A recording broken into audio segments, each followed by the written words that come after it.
Get this sick old man out of my house immediately.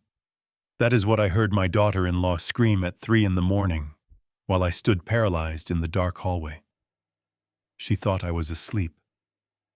She thought I was just a senile burden with a skin condition that was ruining her aesthetic.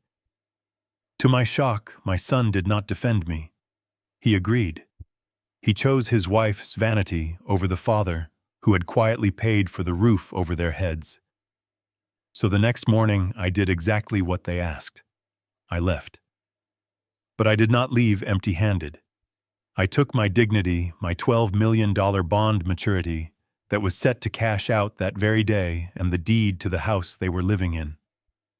By the time they realized their mistake, I was drinking vintage scotch in the presidential suite, and their credit cards were already declining. Before I tell you how I brought their fake empire crashing down in less than 24 hours, please hit the like button and subscribe to the channel if you have ever been underestimated by your own family. Let me know in the comments which city you are watching from. My name is Harrison Bennett, and I am 79 years old. People look at me now, and they see a frail old man with red, peeling skin. They see someone who walks a little too slow and coughs a little too loud. But inside this tired body is the mind that built one of the largest logistics networks in Chicago. I spent 40 years moving freight across this country. I dealt with union strikes, corrupt city officials, and hostile takeovers. I thought I had seen the worst of human nature in the boardroom. I was wrong. The worst of human nature was right here in the 4-bedroom colonial house in Lincoln Park that I bought for my son. It was 3:15 in the morning when the itching woke me up again. It is a terrible feeling, like thousands of fire ants are crawling just beneath the surface of your skin.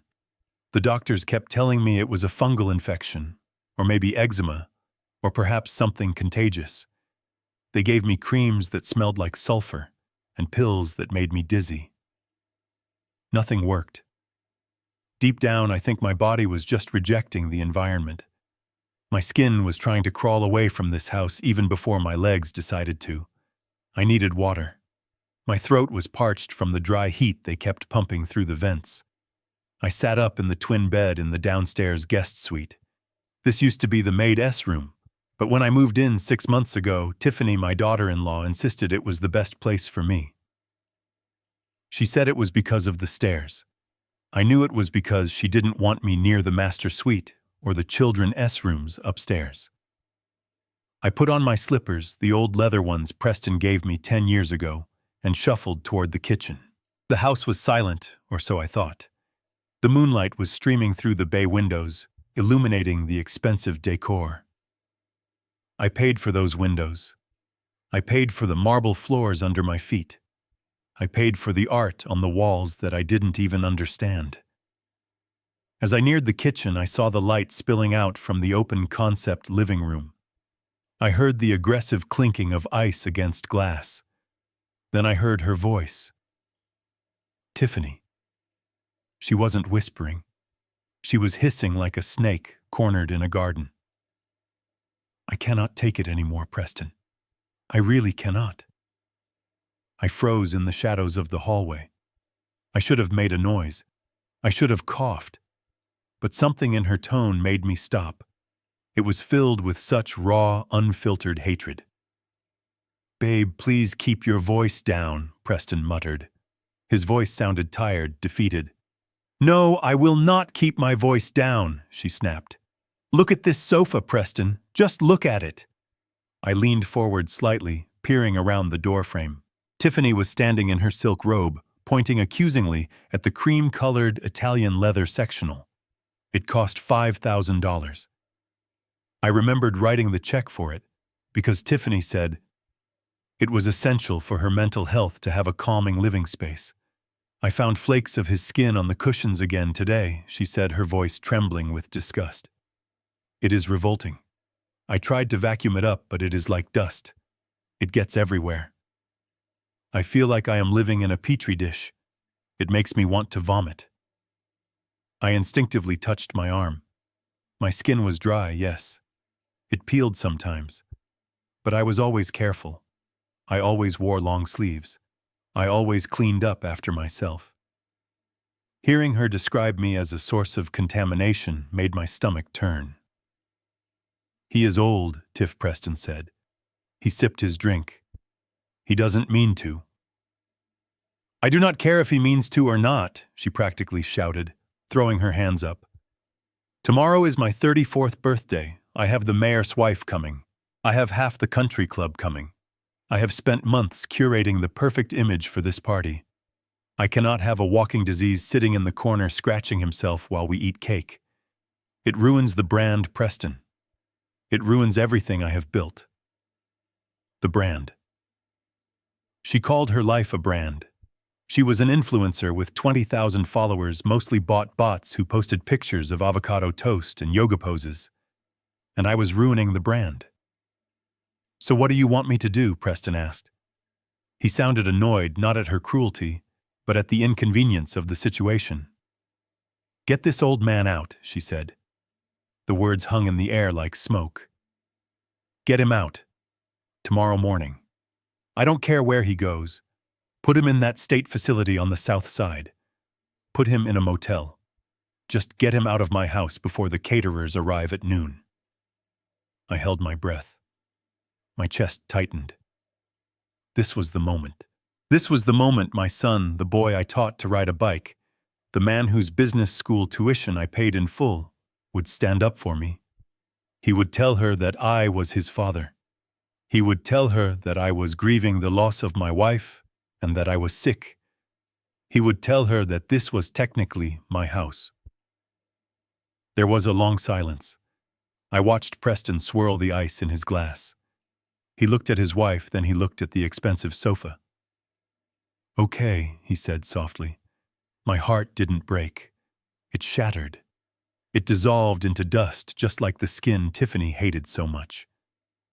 "Okay," she asked, softening instantly. "Yeah," Preston said. "You are right. It is not sanitary. And the party is important for your networking. I will tell him in the morning. I will say the doctor called. I will say he needs a sterile environment for a few days to heal. He will believe anything the doctors say." Tiffany smiled. It was a cold, victorious smile. "Thank you, baby. Just make sure he is gone by 10. I need the cleaners to do a deep scrub of that guest room before anyone sees it. It smells like old medicine in there." I backed away slowly. My legs were trembling so hard I thought I would collapse. I retreated to my room, the room that smelled like old medicine. I sat on the edge of the bed and looked at my hands. They were wrinkled, spotted, and red. But they were the hands that had worked 18-hour days for 40 years to build the fortune that these two parasites were sucking dry. I didn't drink the water. I didn't take my pill. I just sat there in the dark, watching the red digital numbers on the alarm clock change. 3:30, 4:15, 5:45. With every minute that passed, the shock faded, and something else took its place. A cold, hard resolve. It was the same feeling I used to get before a union negotiation or a hostile board meeting. They wanted me out. They wanted the house to themselves. They wanted my money, without the inconvenience of my presence. Fine. I would give them exactly what they wanted. I stood up as the sun began to rise over Lake Michigan. I didn't reach for the suitcase. I didn't pack the cashmere sweaters Tiffany had bought me for Christmas, so I would look presentable in her photos. I didn't pack the expensive lotions or the soft pajamas. I walked to the closet and reached into the back, pulling out my old garment bag. Inside was my charcoal gray suit. It was a Brooks Brothers suit tailored for me 10 years ago, when I was still the chairman. It was a little loose now, but it was clean. It was mine. I got dressed slowly. Buttoning the shirt was hard with my stiff fingers, but I forced myself to do it. I tied my tie. I combed my thinning hair. I looked in the mirror. The man staring back wasn't a sick old invalid. He was Harrison Bennett. Then I opened the bottom drawer of the nightstand. Underneath a pile of old socks, I pulled out a leather portfolio. Inside were two things: my medical records and a black checkbook. It wasn't a normal checkbook. It was issued by the Private Wealth Division of Chase Bank. It was linked to the main family trust, the trust that paid the mortgage, the car leases, the credit cards, and the utility bills. I slipped the checkbook into my inside jacket pocket. It felt heavy against my chest, a weapon loaded and ready to fire. At 7:00, I heard movement in the kitchen. The smell of fresh coffee wafted under the door. It was time. I opened the door and walked into the kitchen. Tiffany was standing at the island, aggressively juicing celery. She was wearing a white silk robe. When she saw me, she flinched. She actually took a step back, pulling her robe tighter as if I were a leper. Preston was sitting at the table, scrolling through his phone. He looked terrible. Guilty. Good. Dad, he said, his voice cracking slightly. You are up early. I didn't sit down. I stood in the doorway, my hands clasped behind my back. Good morning, Preston. Tiffany. Tiffany didn't answer. She just turned the juicer on louder. Dad, we need to talk, Preston said, standing up. He couldn't meet my eyes. He looked at the floor, then at the window, then at his coffee cup. Anywhere but at me. What is it, son? I asked. My voice was calm, dangerously calm. Preston cleared his throat. I got a call from Dr. Evans really early this morning, like 5 a.m. Dr. Evans called you at 5 a.m. I asked. Yeah, Preston lied. He was sweating. He is worried about your skin. He thinks the air quality in the house, with the heating system and the carpets, he thinks it is aggravating your condition. He says it might be turning into a severe infection. I watched him struggle through the lie. It was pathetic. He was a terrible liar. He always had been. Even when he was a boy and broke the neighbor's window, he couldn't look me in the eye. So Preston continued, gaining a little more confidence. He strongly suggested that you move to a sterile environment for a few days, just until the flare-up settles down. We found a place. It is a specialized facility on the south side. They have medical staff. It is for your own good, Dad. I looked at Tiffany. She had turned off the juicer and was watching me, waiting for the resistance. She expected me to argue. She expected me to beg to stay. She was ready to fight. I looked back at Preston. So you want me to leave? It is not that we want you to leave, Dad, Preston said, reaching out to touch my shoulder but stopping short. It is medical advice. We are just thinking of your health. Plus, Tiffany has a few friends coming over tonight for a small gathering, and we don't want to expose you to any germs they might bring. A small gathering. The mayor's wife. Half the country club. Another lie. I took a deep breath. I could feel the checkbook pressing against my ribs. You are right, I said. Preston blinked. What Paul, you are right, I repeated. My health is important. I shouldn't be here if I am a risk, or if the house is a risk to me. Tiffany's eyes widened. She hadn't expected it to be this easy. A smirk played on her lips, a flash of victory she couldn't suppress. Exactly. Harrison, she said, finally speaking. It is really for the best. I nodded. I will go. I can drive you, Preston said, looking relieved. I can take you there around noon. No, I said sharply. The tone made Preston straighten up. I will not wait until noon. If it is a medical emergency, as you say, I should go now. I have already packed. Packed, Preston asked, looking at my suit. But where are your bags? I don't need bags, I said. I called a car. It is 5 minutes away. You called a car, Preston asked. But the facility... I haven't arranged the admission yet. I am not going to the facility on the south side, Preston, I said. I am going to handle my own health. Tiffany rolled her eyes. Oh, just let him go, Preston. If he wants to be stubborn, let him. As long as he is out of here so the cleaners can start. I looked at her one last time. I memorized her face. The arrogance, the cruelty, the absolute certainty that she had won. "Goodbye, Tiffany," I said. "Enjoy your party." I turned and walked out the front door. I didn't look back at the house. I walked down the driveway to the curb where a black sedan was waiting. It wasn't a luxury car, just a standard Uber. I got in. "Where to?" the driver asked. I looked at the house one last time. I saw Preston watching from the window. "The Peninsula Hotel," I said, "and step on it. I have a meeting with my lawyer in an hour." As the car pulled away, I reached into my pocket and pulled out my phone. I dialed a number I hadn't called in months. "Harper," I said, when the voice answered. "It is Harrison." "Yes, I know what day it is. I am coming to you. Prepare the papers. We are selling the house. And Harper, cancel those credit cards. All of them. Right now." The game had officially begun. I walked back into the guest room that had been my prison for the last 6 months.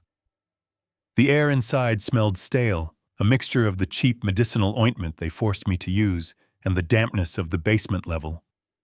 For a moment, I just stood there looking at the single suitcase lying open on the bed. It was a cheap nylon bag Preston had bought at a discount store, the kind that rips after 2 trips.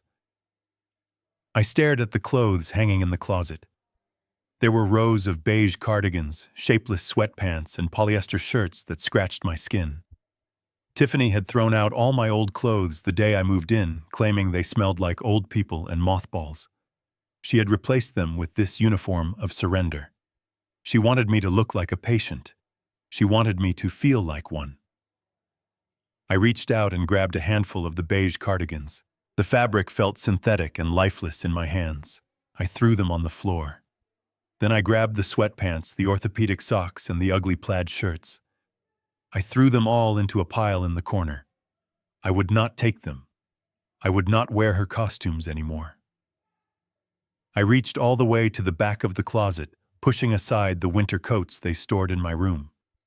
There, hidden inside a garment bag I had forbidden them to touch, was my past life. I unzipped the bag. The charcoal gray suit was still there. It was a bespoke piece from Savile Row tailored for me 10 years ago when I was closing the acquisition of a logistics hub in Detroit. I ran my hand over the wool. It was cool and smooth. I took it out and laid it on the bed. Next to it, I placed a crisp white shirt that I had kept starched and folded in the top drawer, saving it for a special occasion. I suppose being evicted by your own son counts as a special occasion. I dressed slowly. The pants were a little loose around the waist, now a testament to the meals I had skipped and the stress that had eaten away at me, but the jacket still fit my shoulders. When I buttoned it, I felt my posture straighten. I wasn't the hunchbacked old man shuffling to the kitchen for water anymore. I was Harrison Bennett. I did not pack much. I took the photo of my late wife Eleanor from the nightstand. I took my blood pressure medication.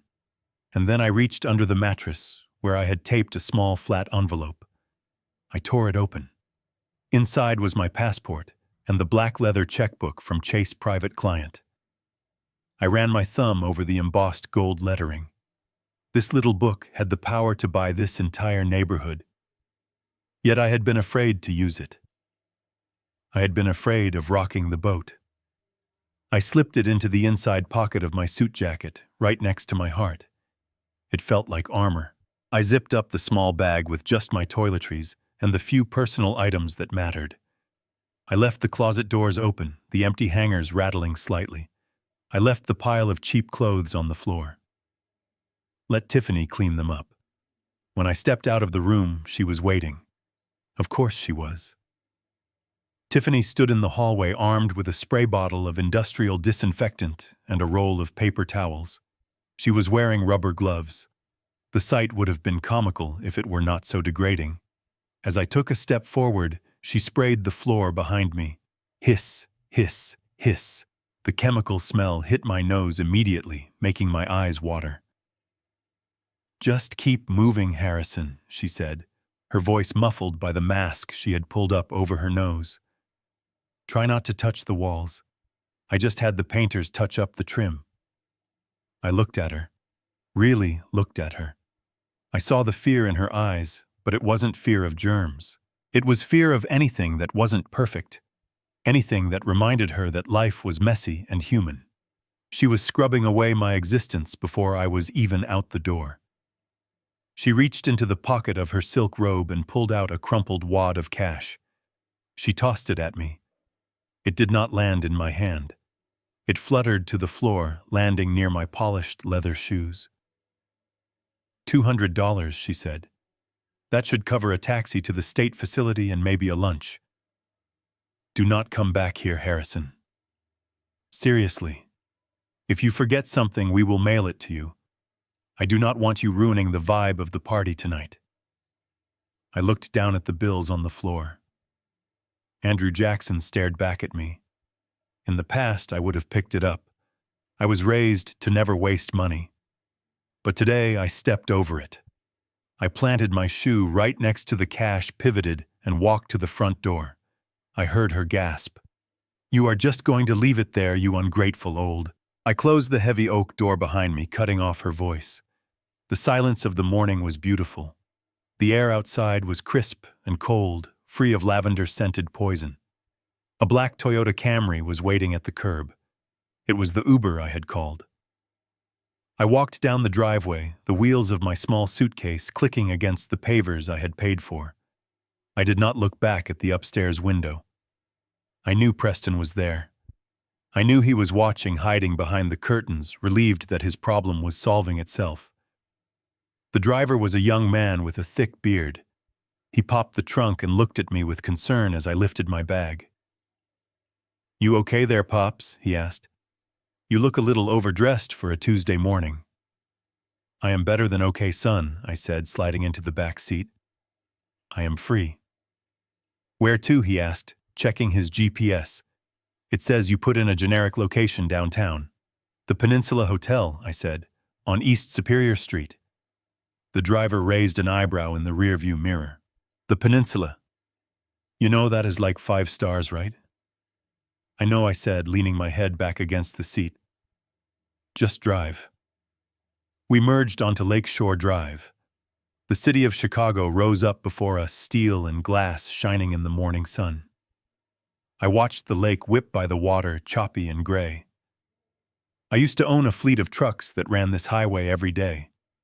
I used to look at this skyline and know exactly which buildings held my cargo. For the last 3 years, my world had shrunk to a 10 by 12 bedroom and a kitchen island where I was not welcome. As the city got closer, I felt my lungs expanding. We pulled up to the entrance of the peninsula. It was grand, imposing, and familiar. The doormen were dressed in their signature white uniforms. Luxury cars were lined up in the valet circle. My Uber looked out of place, a bruised apple in a basket of gold. I stepped out. My skin was still red and flaky on my neck, and hands visible even against the fine wool of my suit. I saw the doorman hesitate. He signaled to a younger colleague, a subtle gesture that meant, keep an eye on this one. They thought I was a vagrant who had scraped together enough for a suit from a thrift store. I walked through the revolving doors and into the lobby. The smell hit me first. Fresh flowers, expensive perfume, and old money. It was the smell of my former life. I walked straight to the reception desk. The marble floors echoed with my footsteps. A young woman with a tight bun and a perfectly practiced smile looked up. Her eyes flicked over my peeling skin, then to my fraying collar, then to the small, cheap suitcase. Her smile faltered for a fraction of a second before she put it back in place. Good morning, sir, she said, her tone polite but guarded. Deliveries are actually around the back entrance on Rush Street. I am not a delivery man, I said, my voice raspy but firm. I need a room. She blinked. I see. Well, sir, we are actually quite booked this week due to the convention, and our rates start at— I need the Peninsula Suite, I interrupted, and I need you to call Harper Sterling at the firm of Sterling and Cooper. Tell her Harrison Bennett is waiting for her in the lobby. The receptionist paused. She exchanged a look with the security guard who had drifted closer. The Peninsula Suite was the most expensive room in the hotel. It cost more for one night than most people earned in 3 months. "Sir," she said, her voice dropping to a whisper, trying to avoid a scene. "The Peninsula Suite is $10,000 a night. Perhaps there is a motel closer to the interstate that would be more accommodating to your budget." She was trying to be kind. She was trying to save me the embarrassment of being declined. I didn't blame her. I looked like a disaster. I reached into my pocket. I bypassed the credit card Preston had given me with a $500 limit. I pulled out the heavy metal card. The American Express Centurion. The black card. It was cold and heavy in my hand. I placed it on the marble counter.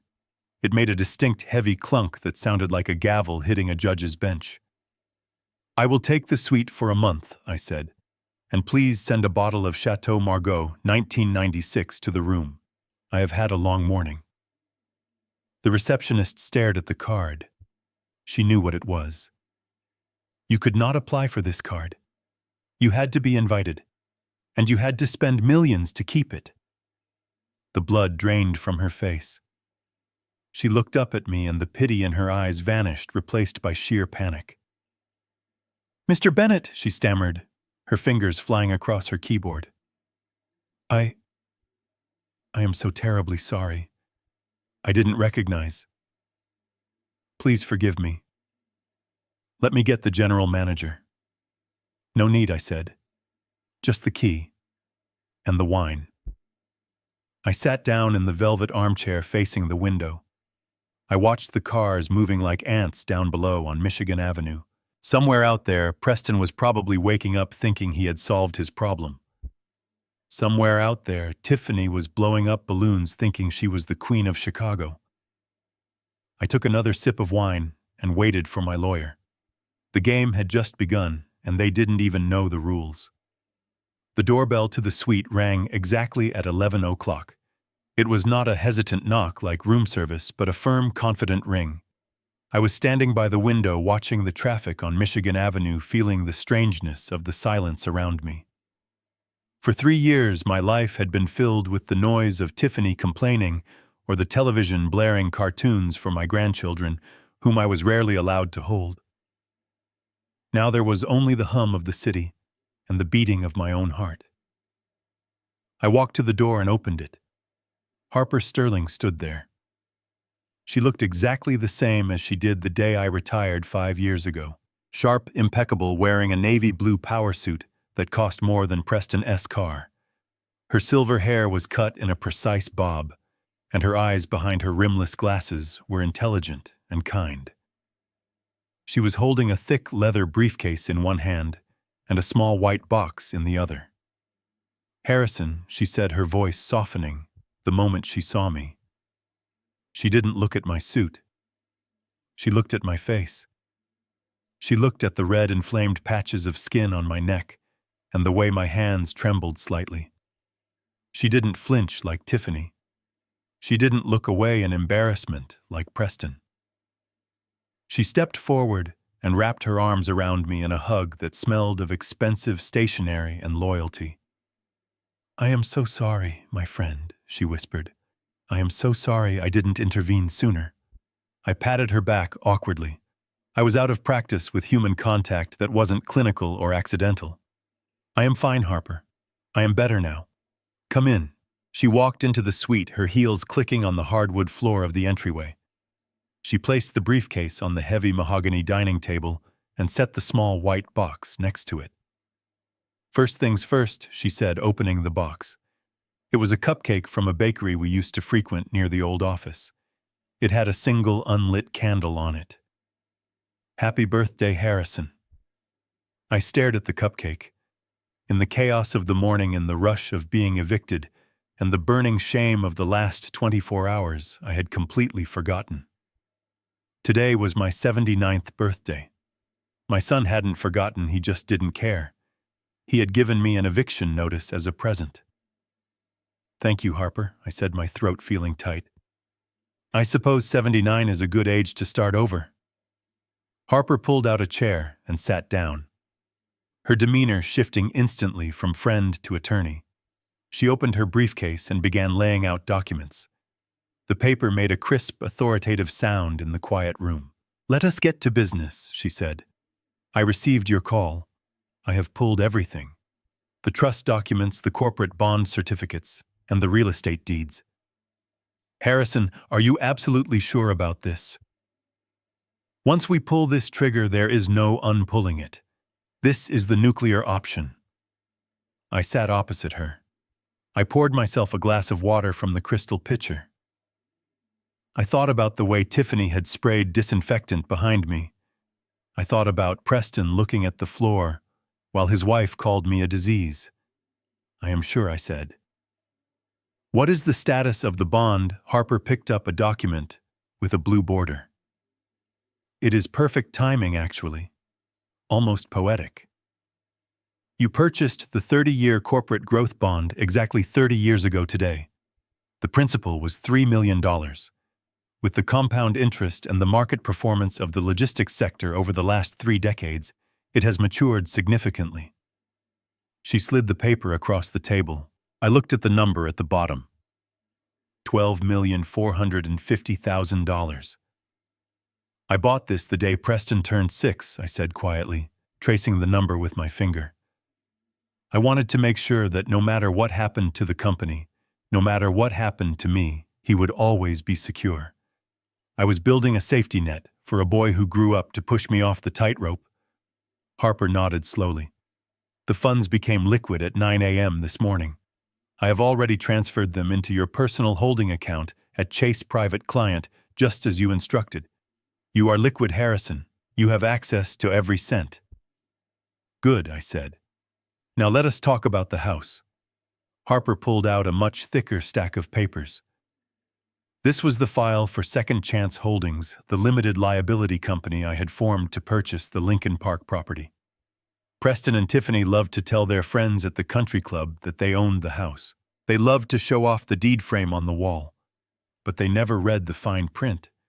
They never realized that the deed in the frame was a copy, and the name on it was the trust, not them. Harper adjusted her glasses. "The structure is ironclad. The house is owned by the Bennett Revocable Trust. Preston and Tiffany are listed as tenants with a lifetime lease subject to conditions. They pay $1 a year in rent. However, the lease agreement has a specific clause on page 42. I knew the clause. I had written it myself. The moral and ethical conduct clause, I said. "Correct," Harper read from the document. "The tenant agrees to maintain a standard of conduct that reflects the values of the trust. Any evidence of criminal activity, substance abuse, or—" She paused, looking up at me. "Mental or physical abuse directed toward the grantor of the trust results in immediate termination of the lease." She looked at me. "Do we have evidence, Harrison?" "A court might look at this as a family dispute. They might say it is hearsay." I reached into my pocket and pulled out a small black USB drive. It was attached to my keychain. "I installed cameras in the common areas 6 months ago," I said. "After I fell in the kitchen and Tiffany stepped over me to get to the wine fridge. I told myself it was for security.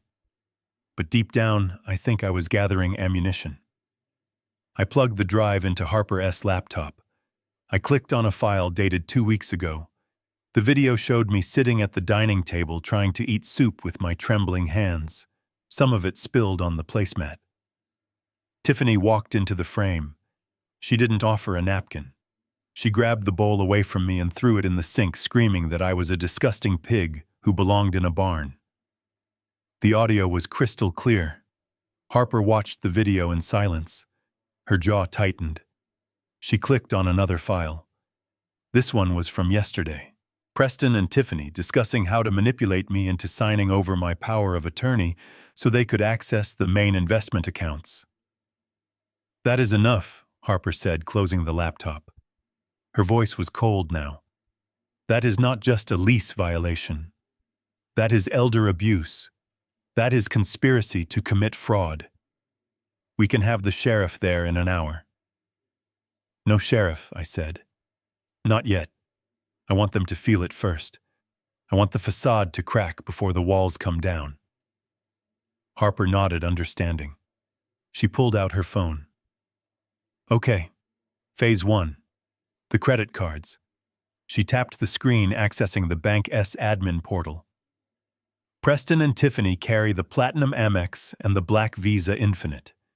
Both are supplementary cards linked to your primary account. They have a combined monthly spending limit of $50,000. Cut them, I said. Harper looked at me. All of them, even the gas cards, even the emergency line. Everything, I said. Mark them as stolen if you have to. I want the terminals to decline. I want the waiters to come back to the table with that apologetic look.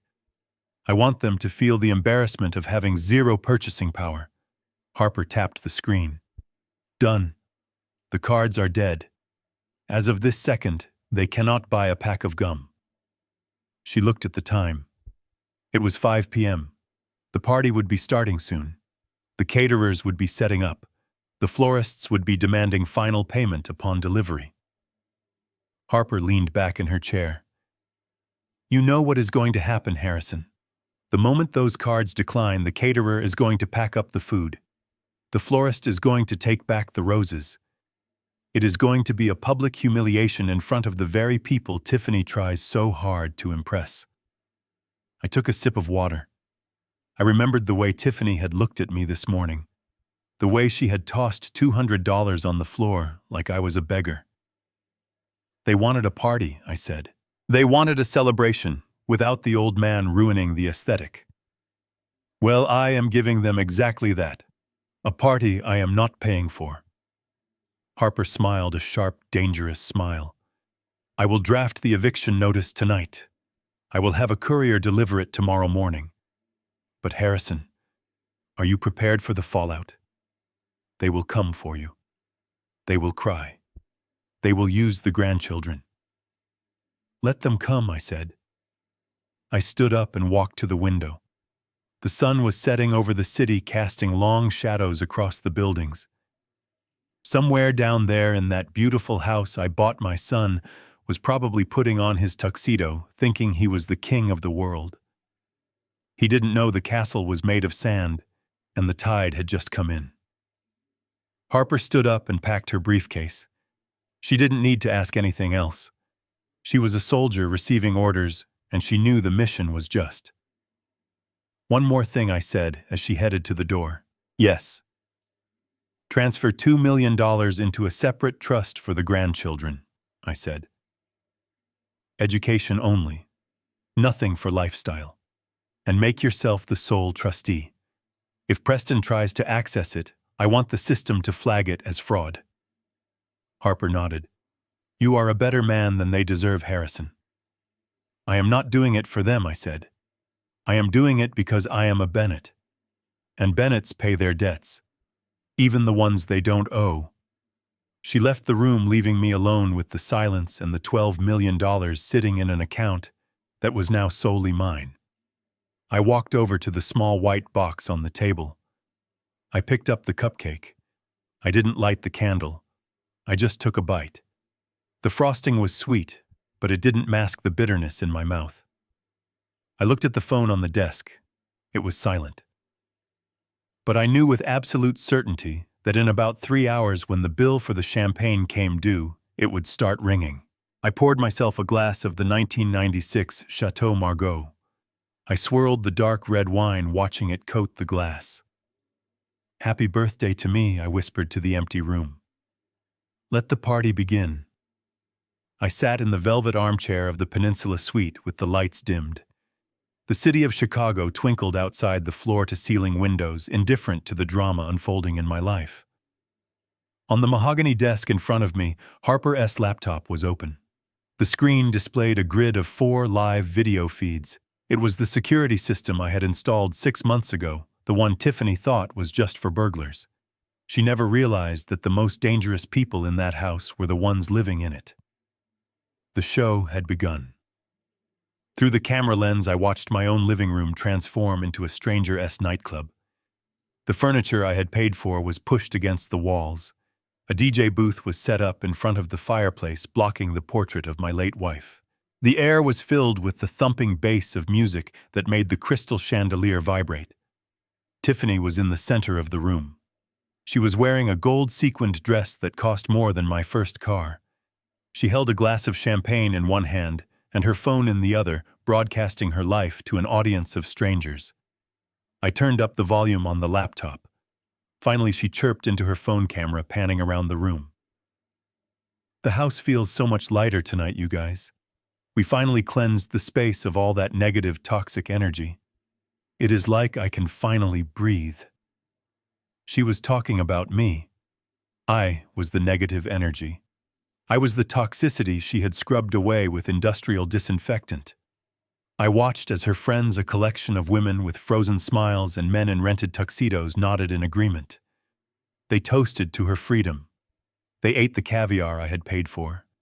They drank the vodka I had stocked. It was a grotesque display of unearned wealth.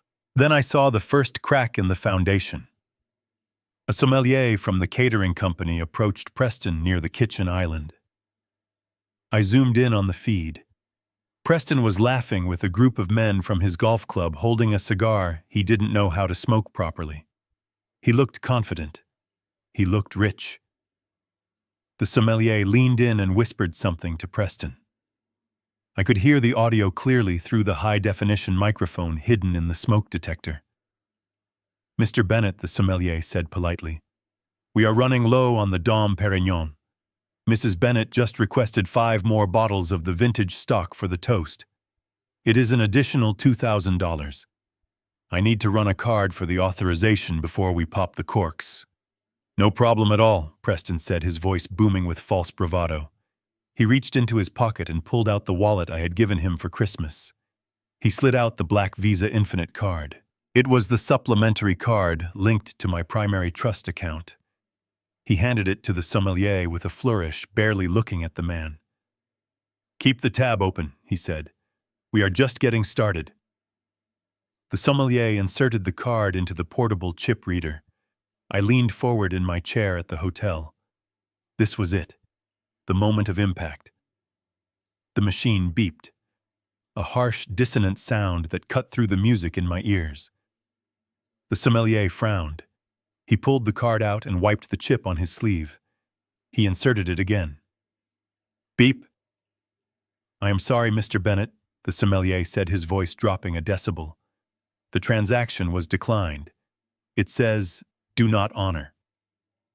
Preston laughed, but it was a nervous, high-pitched sound. "That is ridiculous. It is a black card. There is no limit. Try it again. It must be your Wi-Fi signal." The sommelier tried a third time. Beep. Declined. Preston's smile began to waver. He could feel the eyes of his golf buddies on him.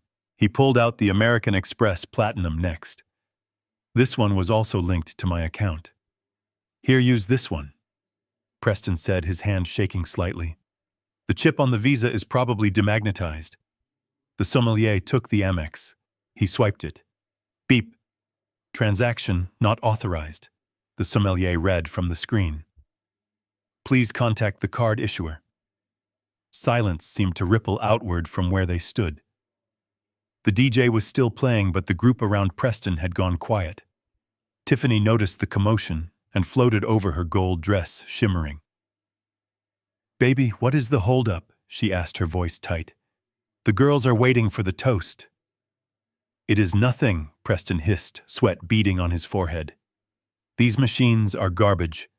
They are not reading my cards." "Do you have another form of payment?" the sommelier asked, his polite demeanor hardening into businesslike suspicion. "We cannot open the vintage bottles without payment, sir." "Company policy." Preston patted his pockets. He pulled out his personal debit card, the one linked to his salary account, containing the $60,000 he actually earned. He knew there wasn't enough in there to cover the party, let alone the extra wine. He looked at it, then shoved it back in his pocket. "Just run the Visa again," Preston snapped, his voice rising.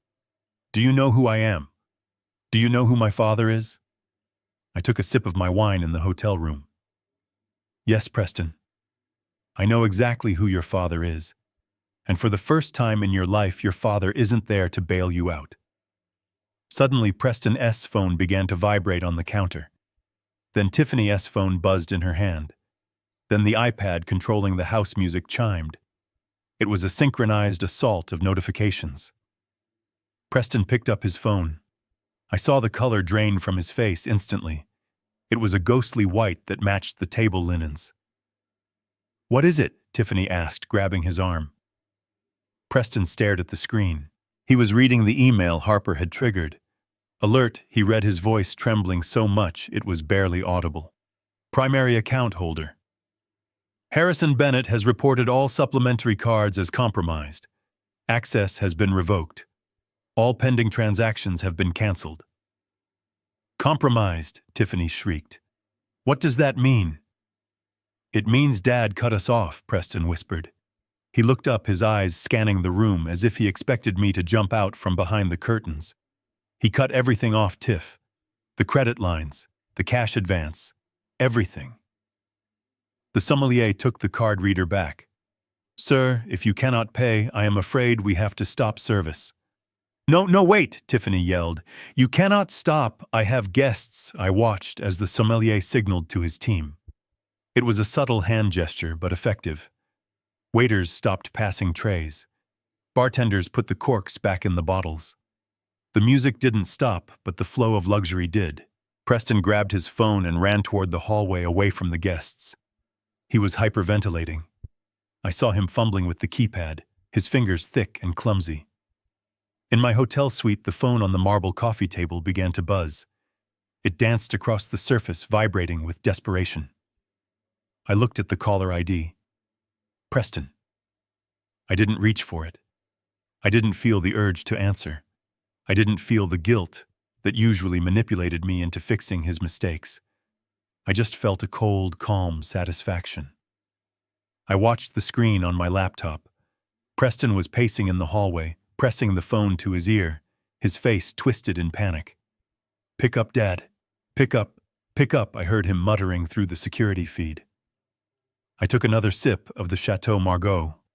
It was smooth and complex, much better than the cheap wine they were currently being denied.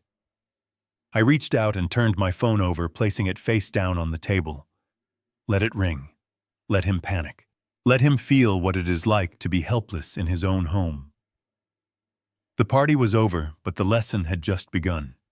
The atmosphere in the house was already brittle, like dried leaves ready to crumble.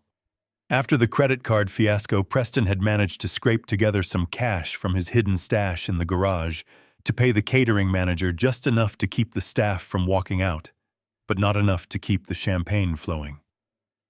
The premium bottles were gone, replaced by whatever cheap sparkling wine was left in the back of the pantry. The guests knew.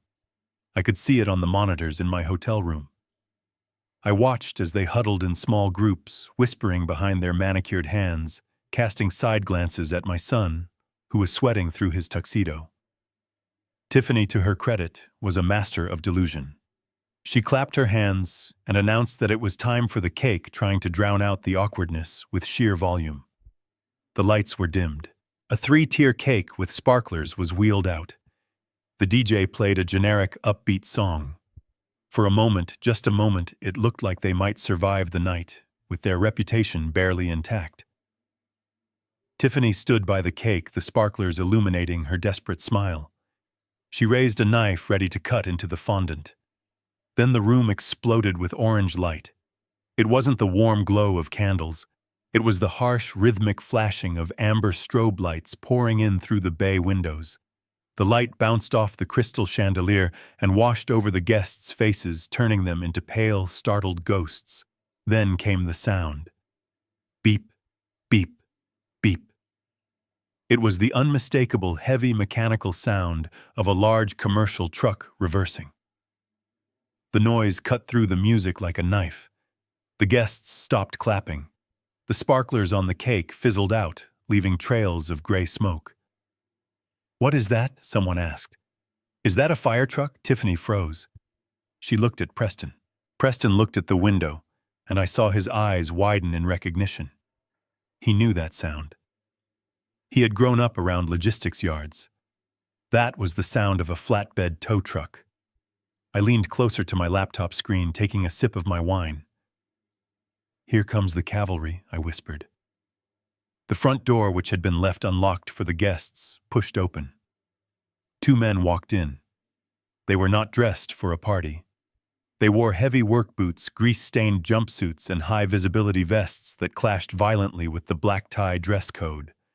The lead man was enormous, a mountain of muscle with a clipboard in his hand. He didn't look apologetic. He looked like a man who had a job to do and didn't care whose birthday it was. "Excuse me," the big man boomed, his voice drowning out the low murmur of the crowd. "We are looking for a Mr. Preston Bennett." Preston shrank back against the fireplace. He looked like a child caught stealing candy. "I am Preston Bennett," he squeaked. The man walked right through the crowd, parting the guests like the Red Sea. He didn't step around the expensive rug. He walked right over it with his muddy boots. "Mr. Bennett, my name is Mike from Windy City Asset Recovery. We have a repossession order for 2 vehicles located on this property. A 2023 Porsche Cayenne Turbo and a 2022 Range Rover Autobiography. We need the keys, now." The silence that followed was absolute. You could hear the ice melting in the glasses. Tiffany dropped the cake knife. It clattered onto the china plate, a sharp sound that made everyone jump. She stormed forward, her face turning a deep, ugly shade of red. "Excuse me," she shrieked. "You must be mistaken. This is a private party." "Get out of my house," the repo man, Mike, didn't even blink. He looked at Tiffany with bored indifference. "Lady, I do not care if it is the Pope's birthday. I have a court order. The vehicles are blocked in by guest cars. You need to move them or we drag them out. And dragging them damages the transmission, which lowers the resale value which your husband will be liable for." "This is insane," Tiffany turned to the guests, trying to spin the narrative. "This is clearly a prank." "Someone ordered a prank, right?" "Very funny." She turned to Preston. "Tell him, Preston. Tell him you bought those cars. Tell him they are fully paid off." Preston didn't speak. He couldn't. He was leaning against the mantelpiece, looking like he was about to faint. Mike held up the clipboard. He tapped the paper with a thick finger. "The vehicles are registered to Bennett Transport Logistics, LLC. They are company assets. We received a liquidation order signed this afternoon by the majority shareholder and CEO, Mr. Harrison Bennett. The order states that all non-essential company vehicles assigned to unauthorized personnel are to be seized immediately for auction." The words hung in the air. Unauthorized personnel. Tiffany's head snapped toward Preston. The movement was so violent, I thought her neck would snap. "Company assets," she hissed. Her voice was low now, trembling with a mix of rage and humiliation. "You told me the Porsche was a wedding gift. You told me you bought it with your bonus." Preston stammered, his hands fluttering uselessly. It was a tax thing, Tiff. It is complicated. Dad put them under the company to save on sales tax. It is standard practice." "Standard practice," Tiffany screamed. The facade was gone. The influencer persona had dissolved. She was just a woman realizing her entire life was a lease she couldn't afford. "You mean to tell me I have been driving a company car, a truck?" "Lady, the keys," Mike interrupted, jangling a set of master keys on his belt. "Or we winch them. Your choice." "Take them," Preston yelled, throwing his hands up, finally snapping under the pressure. "Just take them and get out. The keys are in the foyer bowl." Mike nodded to his partner. The second man disappeared into the hallway. Moments later, the sound of heavy diesel engines revving outside filled the room. The guests flocked to the windows. It was human nature. They couldn't look away from a train wreck. Through the security camera in the driveway, I watched the scene unfold. The flatbed truck had backed up right onto the manicured lawn I paid to maintain. The heavy chains were being hooked onto the axle of the pristine white Range Rover. There was a screech of metal as the winch tightened. The car, Tiffany's pride and joy, the backdrop for countless Instagram photos, was dragged backward. It looked helpless, like a dead animal being hauled away. Tiffany ran out the front door, pushing past her guests. She stood on the porch, screaming at the tow truck driver. "Stop, that is my car. My baby car seats are in there. You cannot take it." Mike ignored her. He was already hooking up the Porsche. The amber lights flashed rhythmically, illuminating Tiffany's tear-streaked face. She looked back at the house at the window where her friends were watching. She saw the mayor's wife shaking her head, picking up her purse and walking toward the door. That was the signal. The exodus began. It started as a trickle, then became a flood. Guests put down their drinks on the nearest surface. They didn't say goodbye. They didn't thank the hostess. They just wanted to escape the contagion of failure. "I have an early morning," I heard one man mutter. "Lovely party, but the babysitter called a woman lied, not even making eye contact with Preston as she brushed past him." Within 10 minutes, the house was empty. The music was still playing some generic pop song about living forever, but there was no one left to hear it. The tow truck rumbled away, carrying both cars stacked on the bed. The silence that returned to the house was heavy and suffocating. I watched Preston standing in the middle of the living room, surrounded by half-eaten appetizers and empty glasses. He looked small. He looked like the little boy who used to hide behind my leg when it thundered. But I wasn't there to shield him this time. I was the thunder. Tiffany walked back in from the cold. Her hair was a mess. Her makeup was running. She looked at Preston with eyes full of pure hatred. "You liar," she whispered. "You pathetic, spineless liar." "Tiffany, please," Preston begged. "I can fix this. I will talk to Dad tomorrow. He is just having a tantrum." "A tantrum," she screamed, picking up a crystal vase and hurling it across the room. It shattered against the wall, sending shards of glass raining down on the carpet.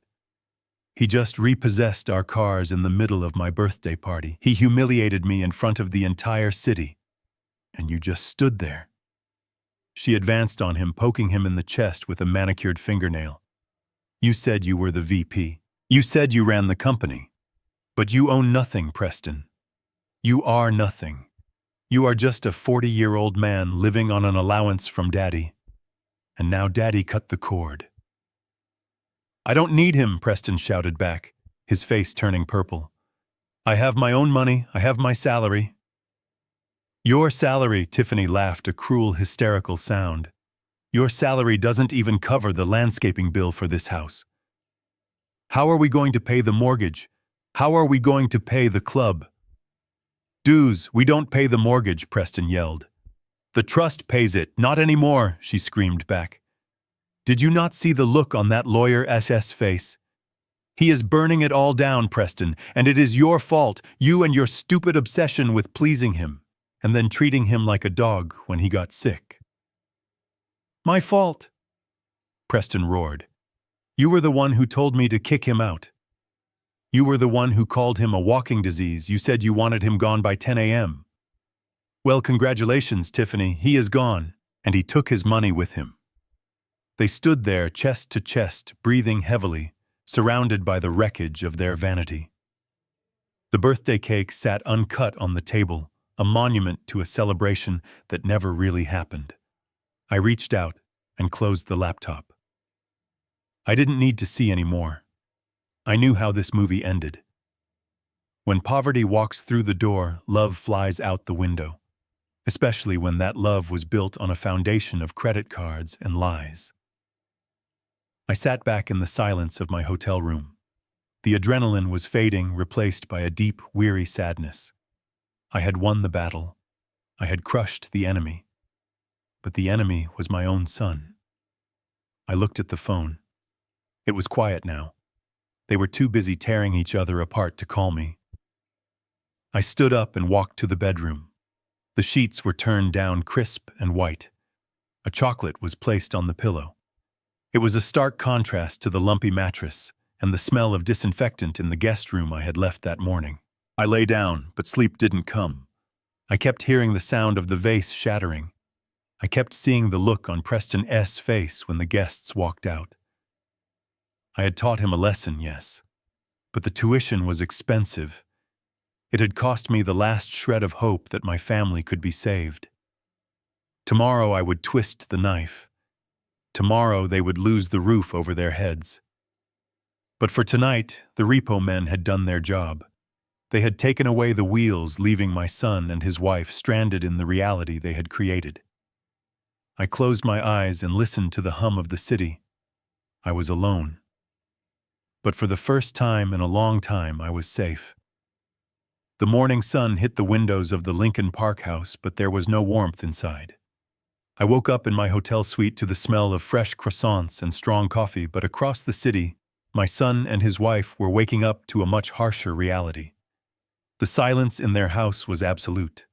No hum of the refrigerator, no whir of the central heating system, no buzz of the security panel. Preston was the first to realize it. He stumbled into the bathroom hungover from the cheap wine and the stress of the night before.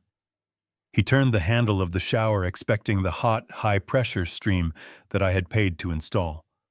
Nothing came out. Not a drop. He turned the sink faucet. A hollow rattle echoed in the pipes. Downstairs, Tiffany was already screaming. Preston. Why is the coffee machine off? Why is the Wi-Fi down? I cannot load my Instagram feed. I imagined Preston standing there in his pajamas, the cold realization washing over him faster than any shower could. He knew exactly why. The utilities were billed directly to the main house account. The account I had closed at 4:59 p.m. yesterday. He walked downstairs, his footsteps heavy on the cold floor. The house was freezing. Without the heat running, the large, drafty rooms lost their temperature quickly. Tiffany was standing in the kitchen, furiously tapping the screen of the smart thermostat. "It is dead," she snapped. "The whole system is dead." "Did you forget to pay the bill?" Preston sank onto a bar stool, putting his head in his hands. "It is not the bill, Tiff. It is the account. Dad paid for everything. The water, the electricity, the gas, the internet." Tiffany stopped tapping. She turned around slowly. "What do you mean he paid for everything?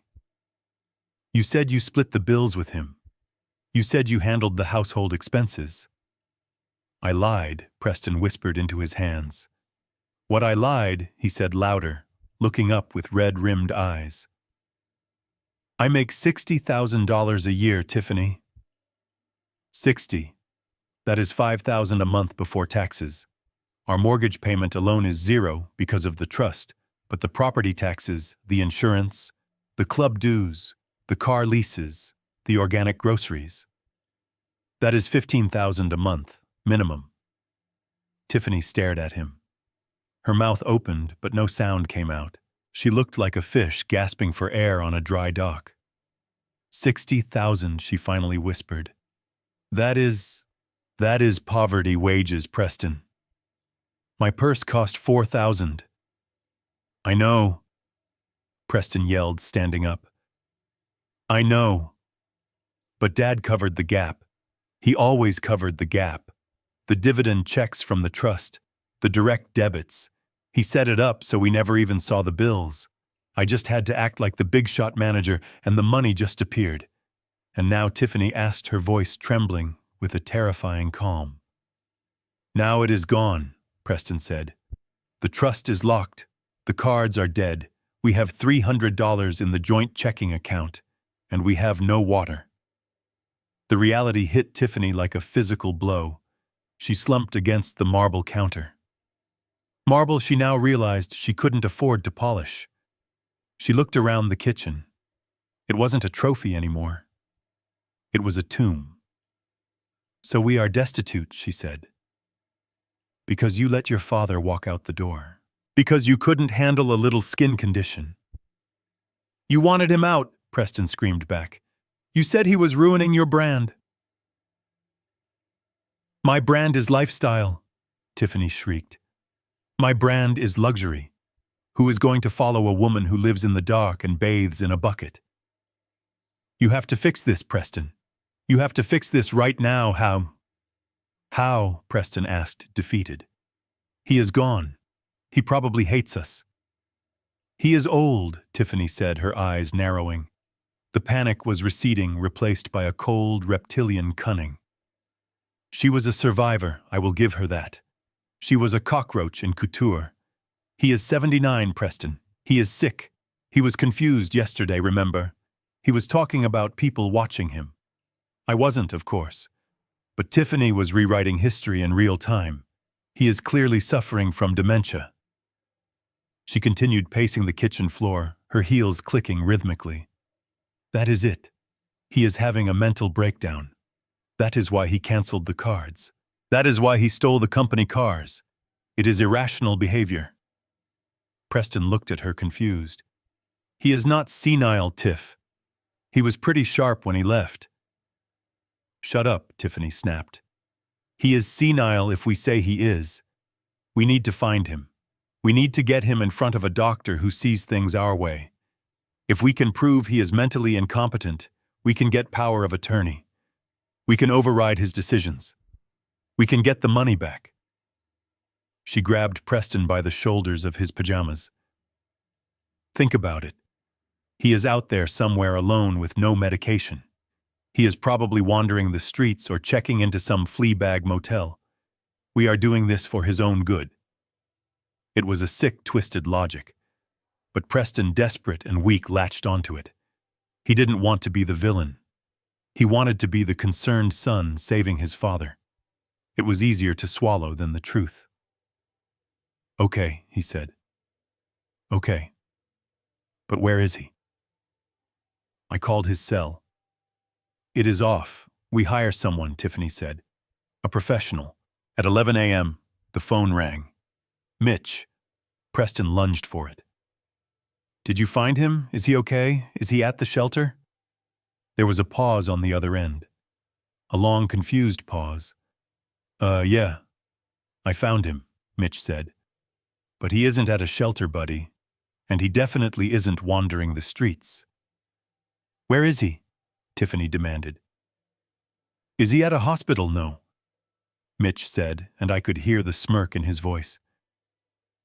He is at the Peninsula. The what? Preston asked. The Peninsula Hotel, Mitch repeated slowly. Downtown.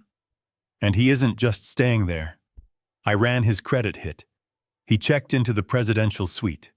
He ordered a bottle of wine that costs more than my car. And he has got a heavy security detail flagged on his room key. The kitchen went silent again. The kind of silence that feels heavy like the air before a tornado. The presidential suite. Tiffany whispered. That is 10,000 a night. Yeah, well, Mitch chuckled. Looks like your old man isn't as crazy as you said. Or maybe he is crazy rich. Either way, he is living better than you are. You want me to go down there? No, Preston shouted. No, don't approach him. He hung up the phone. He looked at Tiffany. She looked back at him. The narrative of the poor, senile old man wandering in the cold had just evaporated. I wasn't lost. I was looking down on them from the top of the world. He is blowing the inheritance, Tiffany screamed, her face contorting with greed. He is spending our money on hotels and wine. He is going to burn through everything just to spite us. He has the money, Preston said, his voice hollow. He has the 12 million, the bond. I forgot about the bond. It matured yesterday. $12 million, Tiffany breathed. The number hung in the air, shimmering like a mirage. $12 million sitting in a hotel room 5 miles away, being spent by a man she had tried to throw away like garbage. Get dressed, she ordered Preston. What? Get dressed. Put on your best suit. We are going to the Peninsula. We cannot just walk in there, Preston said. We are his family, Tiffany said, her eyes manic. We are going to go there and we are going to apologize. We are going to cry.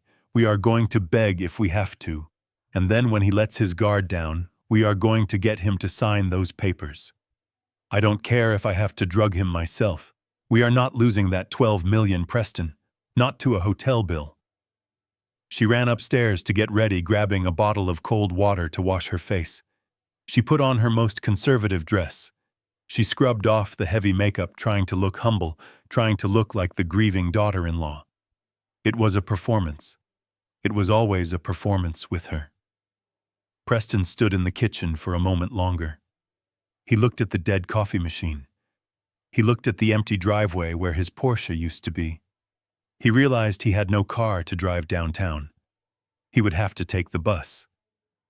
The irony was not lost on him. The son who wanted to be a king was about to take public transit to beg the father he had dethroned. He trudged upstairs to find a suit that wasn't wrinkled. He didn't know it yet, but he was walking into a lion's den. I wasn't just waiting for them. I was expecting them. And unlike the compassionate father, he remembered the man waiting in the presidential suite had no mercy left to give. I poured another cup of coffee in my hotel room and checked my watch. Mitch, the private investigator, had just pinged my security alert system. I knew he had found me. I knew they knew. "Let them come," I said to the empty room. "The door is unlocked, but the checkbook is closed." I stood near the grand piano in the lobby of the Peninsula, my hands resting comfortably in the pockets of my tailored Italian trousers. The pianist was playing a soft, melancholic rendition of a Debussy piece, the notes floating up toward the gilded ceiling. It was peaceful here. It smelled of fresh lilies and old money. It was the kind of atmosphere that demanded respect and quiet dignity. And then the revolving doors spun open, spitting out the chaos I had been expecting. Preston and Tiffany stumbled into the lobby like two refugees from a disaster zone. They were a jarring sight against the backdrop of polished marble and velvet. Preston was wearing a suit, but it was wrinkled and ill-fitting, likely grabbed in a panic from the back of his closet. His tie was crooked, and there were dark circles of sweat staining the underarms of his shirt. He looked like a man who had just run a marathon in a swamp. Tiffany was even worse. She was trying to project her usual air of superiority, but the cracks were visible from 50 feet away. Her hair, usually sprayed into a helmet of perfection, was frizzy and windblown. Her makeup, applied in a rush, was too heavy around the eyes, giving her a manic, desperate look. She was clutching her designer handbag like a shield, her knuckles white. They stood there for a moment, blinking in the soft light of the chandeliers, disoriented by the sheer opulence of the place. They looked out of place. They looked like tourists who had taken a wrong turn. Then Tiffany saw me. Her eyes locked onto me, and for a split second I saw the flash of anger. The pure, unadulterated rage of a woman who realizes she has lost control. But just as quickly as it appeared, it vanished, replaced by a mask of exaggerated relief. "There he is!" she shouted, her voice shrill and piercing, cutting through the gentle piano music. "Oh my God, there he is!" Heads turned. Guests sipping tea in the lounge looked up. The concierge paused mid-sentence. Tiffany launched herself across the lobby, her heels clacking loudly on the stone floor. She threw her arms open, rushing toward me as if she were running to a long-lost lover returning from war. "Dad. Oh, Dad," she wailed. "We have been so worried. We have been looking everywhere for you." She reached out to hug me, to wrap her arms around the man she had called a disease less than 24 hours ago. It was a performance worthy of an Academy Award. She wanted to create a scene. She wanted the onlookers to see a loving daughter reunited with her confused, wandering father. She wanted to control the narrative before I could open my mouth. But I was not the same man she had bullied in the kitchen. I did not step forward to meet her embrace. I did not open my arms. Instead, I took a deliberate step back. I raised my right hand palm out in a sharp, commanding gesture to stop. "Do not touch me," I said. My voice was not loud, but it was cold enough to freeze the air between us. Tiffany froze. She was inches away from me, her arms still suspended in midair. She looked confused, then hurt. "Dad." She whimpered, blinking rapidly to summon tears. What do you mean? It is me. It is Tiffany. We were so scared. You just disappeared.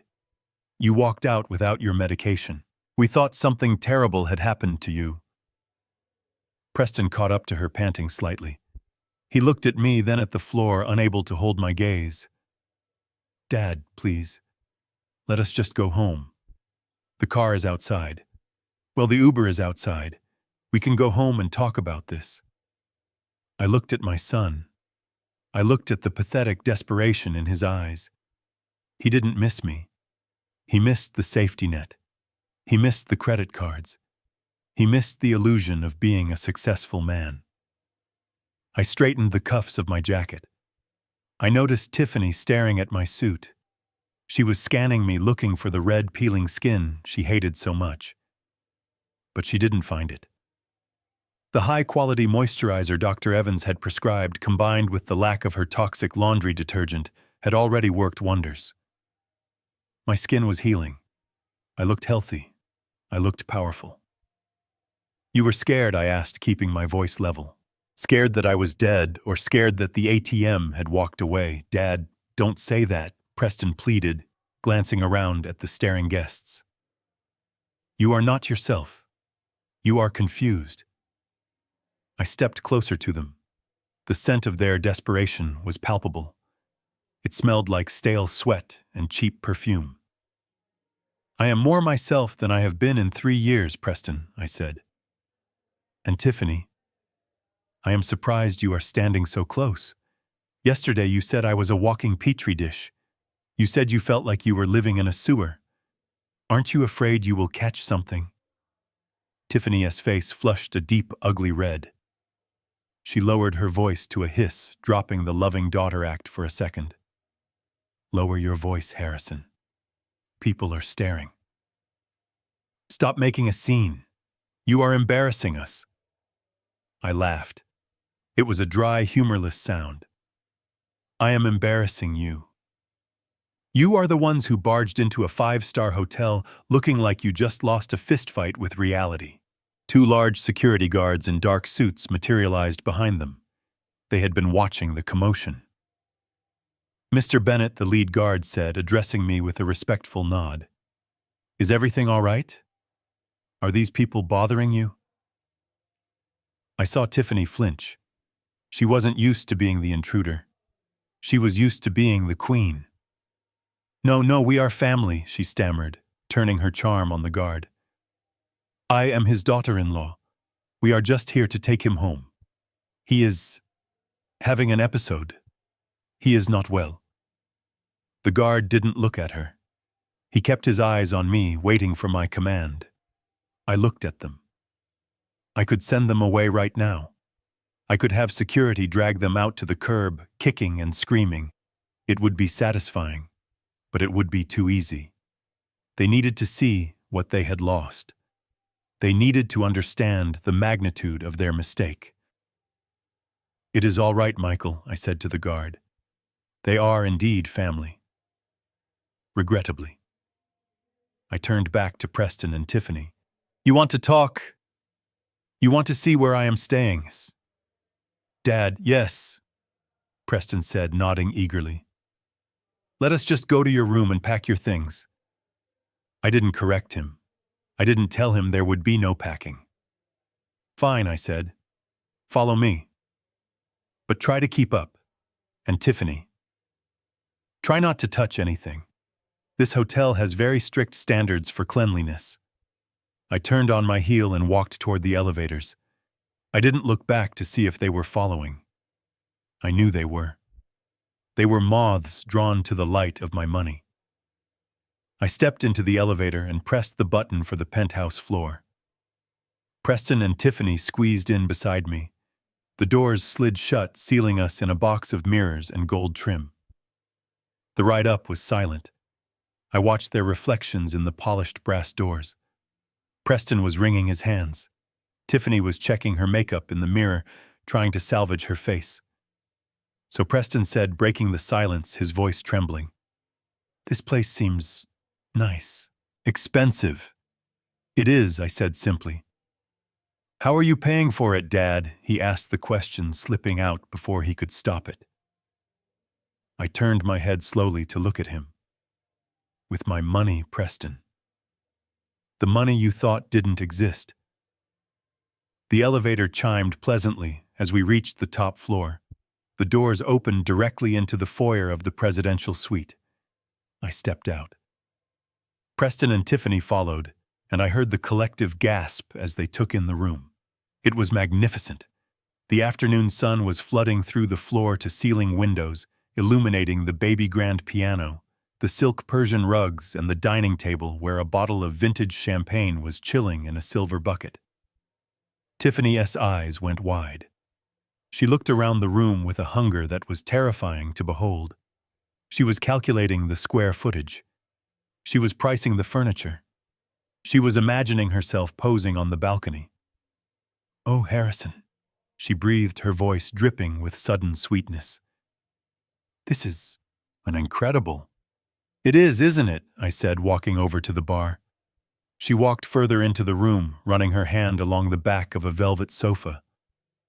"You know, Dad," she said, pivoting back to the manipulation, "this place is nice for a vacation, but it is not a home. A home is where family is. The kids miss you."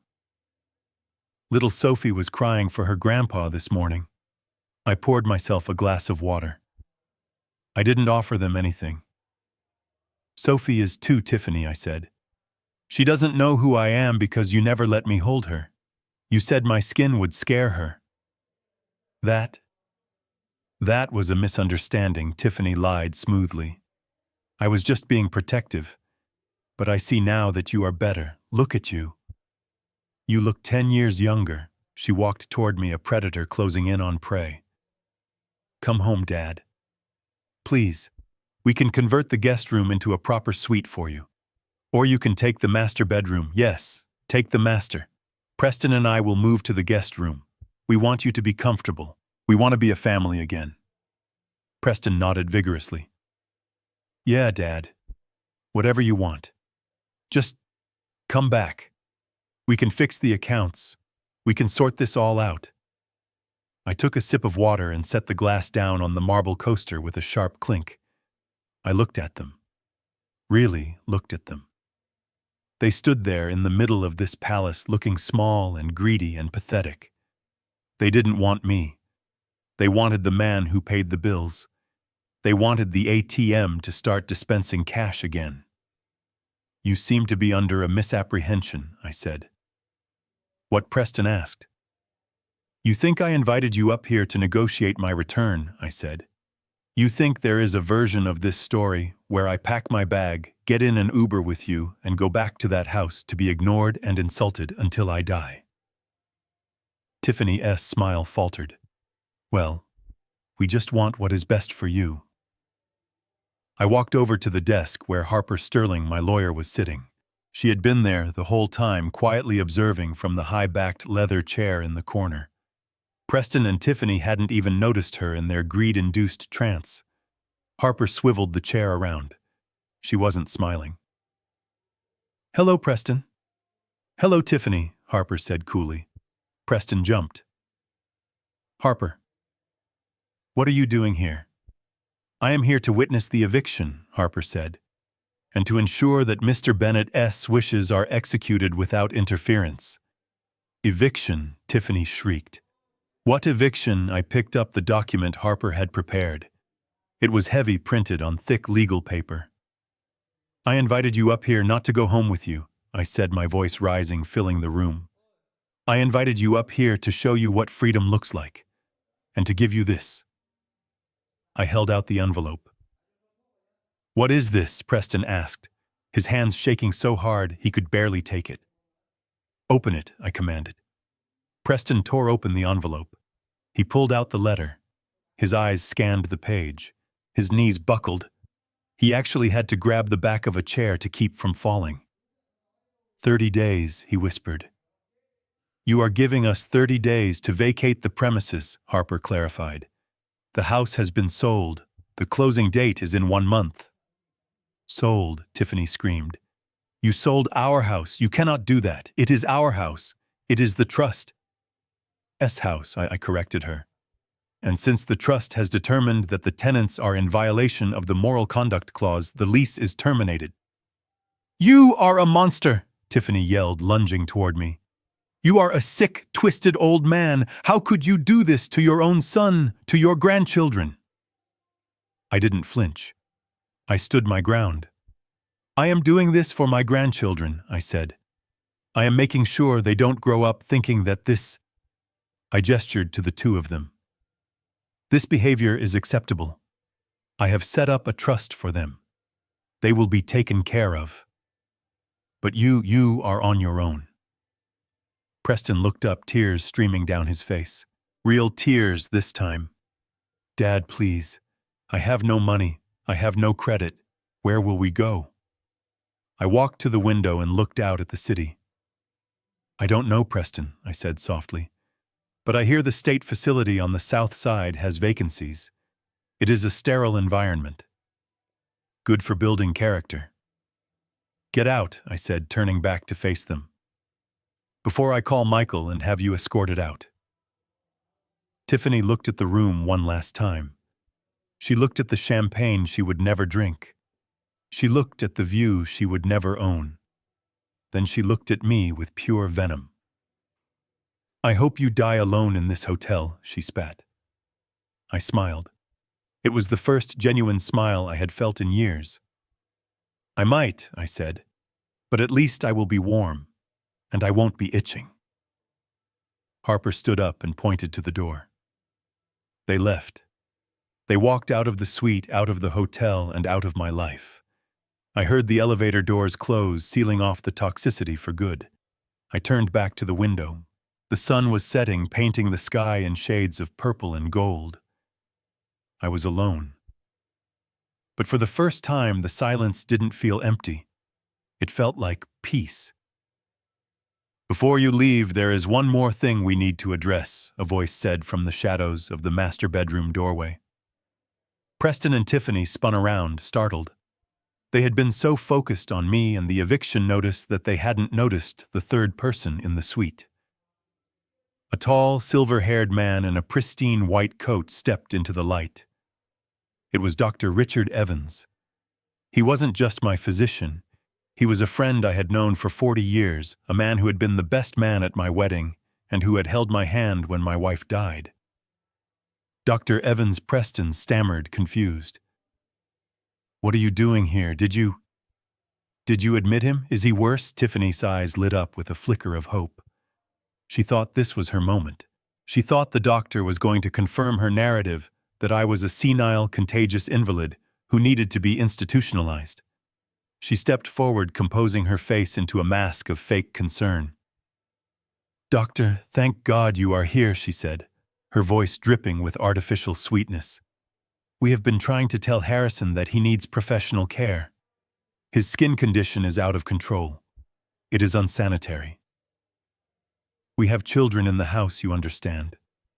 We cannot risk infection. Richard looked at her. He didn't blink. He didn't smile. He held a manila folder in his hand, and he tapped it rhythmically against his leg. Infection.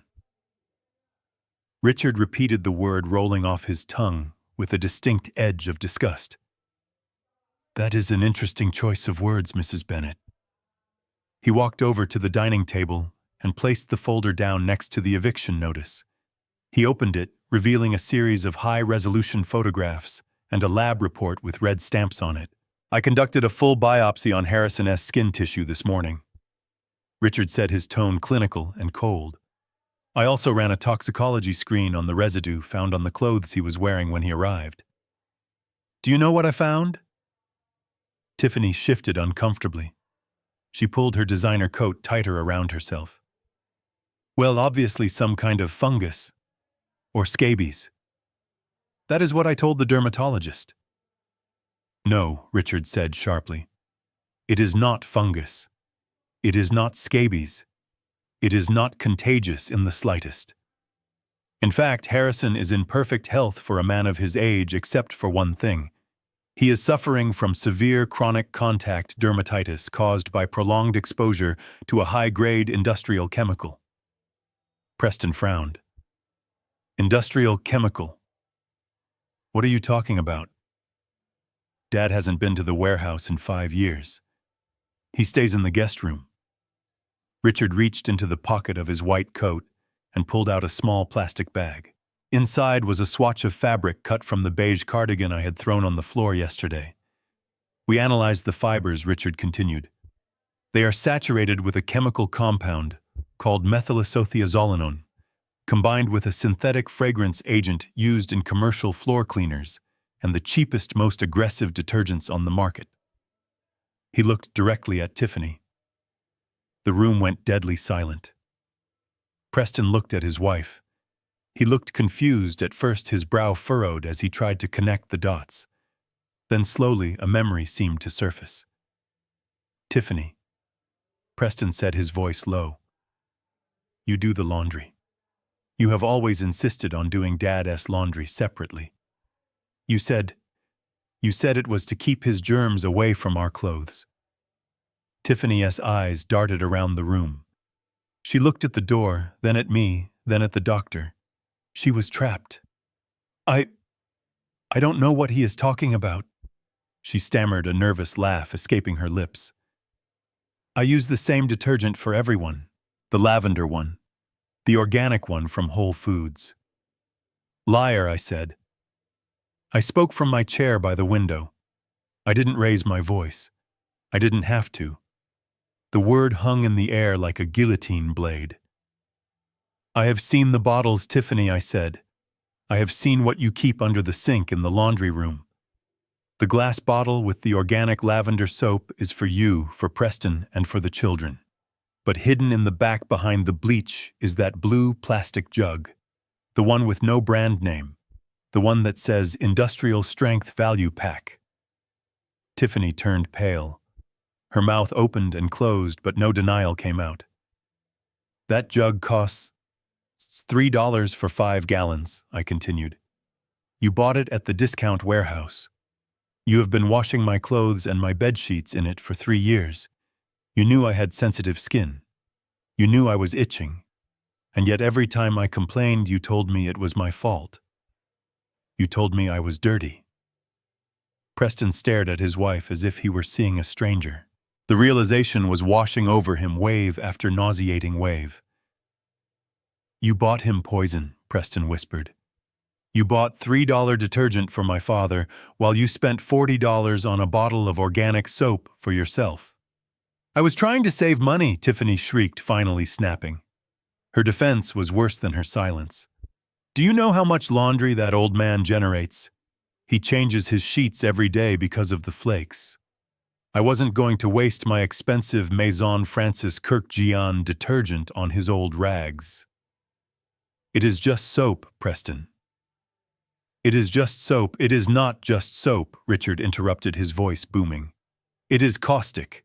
That level of chemical concentration causes chemical burns over time.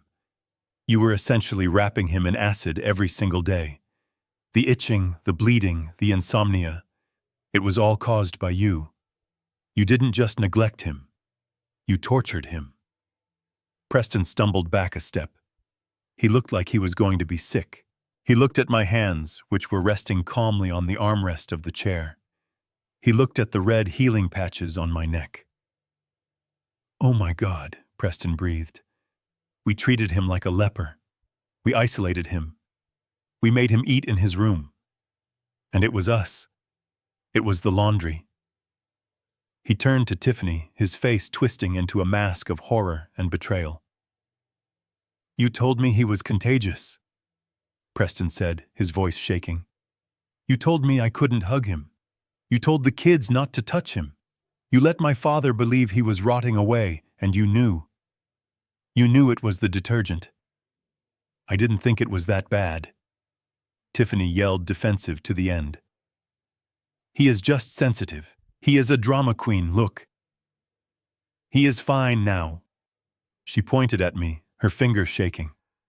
See, he is fine. He is just trying to make me look bad. I stood up slowly.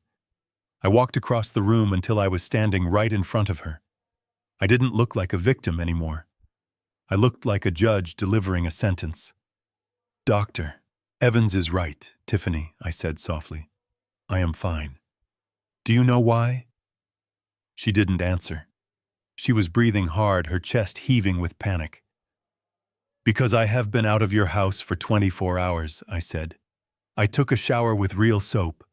I put on clothes that haven't been poisoned by your greed. And guess what? Itching stopped. The burning stopped. I leaned in closer, so close I could smell the expensive perfume she had bought with my money. My skin wasn't rejecting the air, Tiffany. It was rejecting you. You called me a virus. You called me a disease. But look at the facts. I get better when I leave. You get worse when I stay." I turned to Preston, who was now weeping openly, his head in his hands. "You want to know the diagnosis, son?" I asked. Preston looked up, his eyes full of shame. "I am not the sick one," I said. "I never was. The toxicity in that house didn't come from my skin. It came from her heart." And your silence. I walked back to the window and turned my back on them. "Dr. Evans, please show them the door," I said. "I believe we are done here." And Preston. My son looked at my back, waiting for a pardon that wasn't coming. "Don't worry about the laundry anymore," I said. "You won't have a washing machine by tomorrow anyway." Dr. Evans stepped forward, opening the door of the suite wide. His expression made it clear that if they didn't walk out, he would physically remove them. Tiffany let out a sob of frustration, grabbing her bag and storming out into the hallway. She didn't look back. She knew she had lost. She knew her cruelty had been exposed, not just as meanness, but as the cause of her own destruction. Preston lingered for a second. He looked at me one last time. "Dad," he whispered. "Goodbye, Preston," I said to the glass window. He turned and walked out, his shoulders slumped, a broken man, leaving the paradise he could have inherited if he had just been decent. The door clicked shut. The silence returned. Richard walked over to the bar and poured 2 glasses of scotch. He handed one to me. "That was brutal, Harry," Richard said quietly. I took the glass. I looked at the amber liquid. "It was necessary," I said. "The infection had to be cut out." Richard clinked his glass against mine. "To clean bills of health," he said. "To clean breaks," I replied. I took a drink. It burned, but it was a good burn. A clean burn. Not like the fire that had crawled on my skin for 3 years. That fire was gone. And for the first time I felt comfortable in my own skin.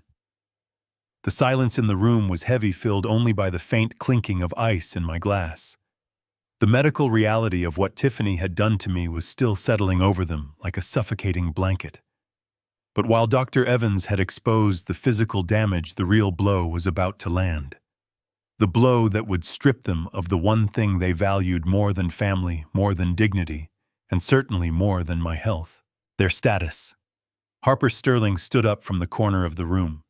She had been quiet during the medical revelation, observing with the detached precision of a hawk watching field mice scurry in the open. Now it was her turn to dive. She walked over to the marble dining table where Preston and Tiffany were standing, paralyzed by the doctor's diagnosis. She didn't look at them with anger. She looked at them with professional indifference. In her hand, she held a single document. It wasn't thick like the trust files. It was a single sheet of cream-colored legal paper embossed with the seal of her firm. She placed it on the table. The sound of the paper hitting the marble was soft, almost gentle, but to Preston it must have sounded like a gunshot. "What is this?" Preston whispered, his voice hoarse from crying. "Read it," Harper said. Her voice was calm, the voice of someone who knows they hold all the aces. Preston reached out with a trembling hand. He picked up the paper. I watched his eyes scan the header. I saw his pupils dilate. I saw the blood drain from his face until he looked like a wax figure. "Notice of termination of lease," Preston read aloud. his voice cracking on the final word. Tiffany snatched the paper from his hand. Her eyes darted across the page, frantic and wild. "Termination," she screeched. "You cannot terminate our lease. We don't have a lease. We own the house. Harrison gave it to us." I took a slow sip of my scotch, letting the warmth spread through my chest. I turned to look at them. "I never gave you the house, Tiffany," I said. "I allowed you to live in it." "There is a very big difference." Harper stepped forward, reclaiming the narrative. "Let me clarify the legal standing of the property located at 1402 Astor Street. The deed to the property is held solely by the Bennett Revocable Trust. 3 years ago, when you moved in, you signed an occupancy agreement. Do you remember that day? You were so excited about the pool and the wine cellar that you didn't even read what you were signing." "I signed a lot of papers," Preston stammered. "I thought they were just formalities. I thought it was just tax stuff. It was a binding contract," Harper continued. "And like all contracts, it has terms.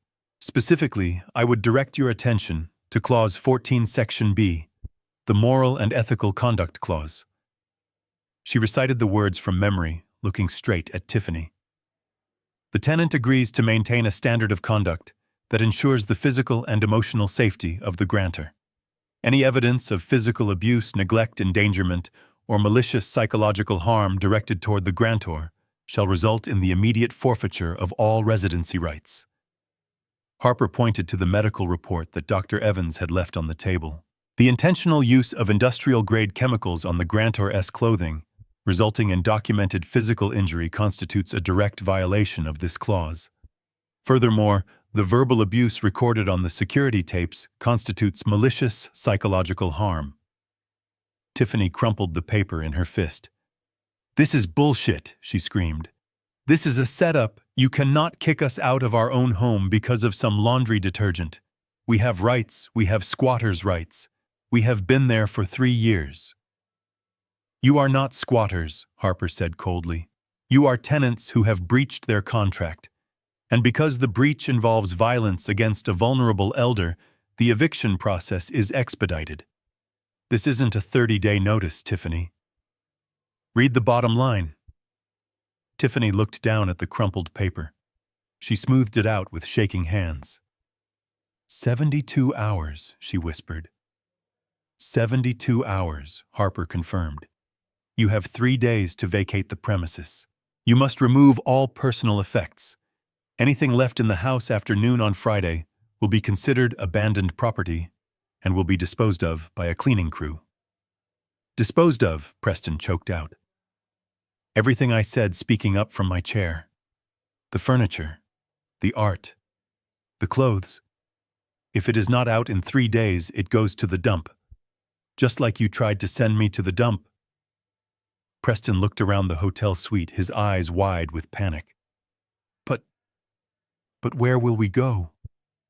We cannot find a place in 3 days. We have no money. You cut the cards." "That sounds like a logistical problem," Harper said.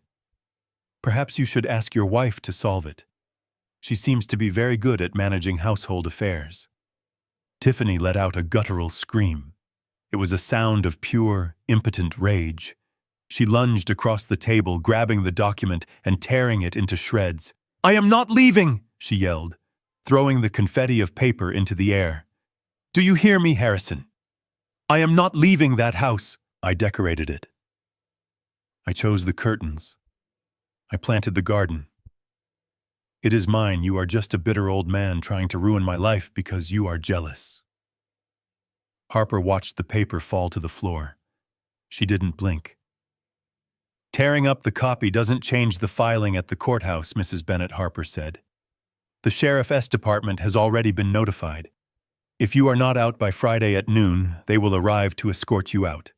And given the evidence of elder abuse we have on file, I don't think they will be very gentle." Tiffany turned on Harper. Her face was twisted ugly, stripped of all its vanity. "You witch," she spat. "You are manipulating him. You want the money for yourself. You have been poisoning his mind against us." Harper took a step closer to Tiffany. She was shorter than Tiffany, but in that moment she looked 10 feet tall. I am not manipulating anyone, Harper said, her voice dropping to a dangerous whisper. I am executing the will of a man who loved you enough to give you a palace and whom you hated enough to treat like a prisoner in it. You did this, Tiffany. Every time you rolled your eyes, every time you sprayed disinfectant, every time you poured that blue poison into the washing machine, you were signing this eviction notice. Tiffany opened her mouth to scream again, but the fight had gone out of her. The truth was too heavy. The reality of the sheriff coming, the neighbors, seeing them thrown out, the social suicide of it all. It crushed her. She sank into one of the velvet dining chairs, burying her face in her hands, sobbing uncontrollably. It wasn't a cry of remorse. It was the cry of a child who has had their toy taken away. Preston stood alone in the center of the room. He looked at his wife, broken and weeping. He looked at the lawyer who held his fate in her hands. And then he looked at me. He looked at the father who had taught him how to throw a baseball. The father who had paid for his wedding. The father who had built a company so his son wouldn't have to struggle. And he realized finally that he had thrown it all away for a woman who didn't even love him enough to be kind to his own blood. The legs of his cheap suit trousers gave way. Preston sank to his knees. He didn't fall. He lowered himself, a slow, agonizing descent into total submission. He crawled. My son, the vice president of Bennett Logistics. The man who drove a Porsche and drank scotch at the country club, crawled across the Persian rug until he was at my feet. He reached out and grabbed the hem of my trousers. His hands were shaking violently.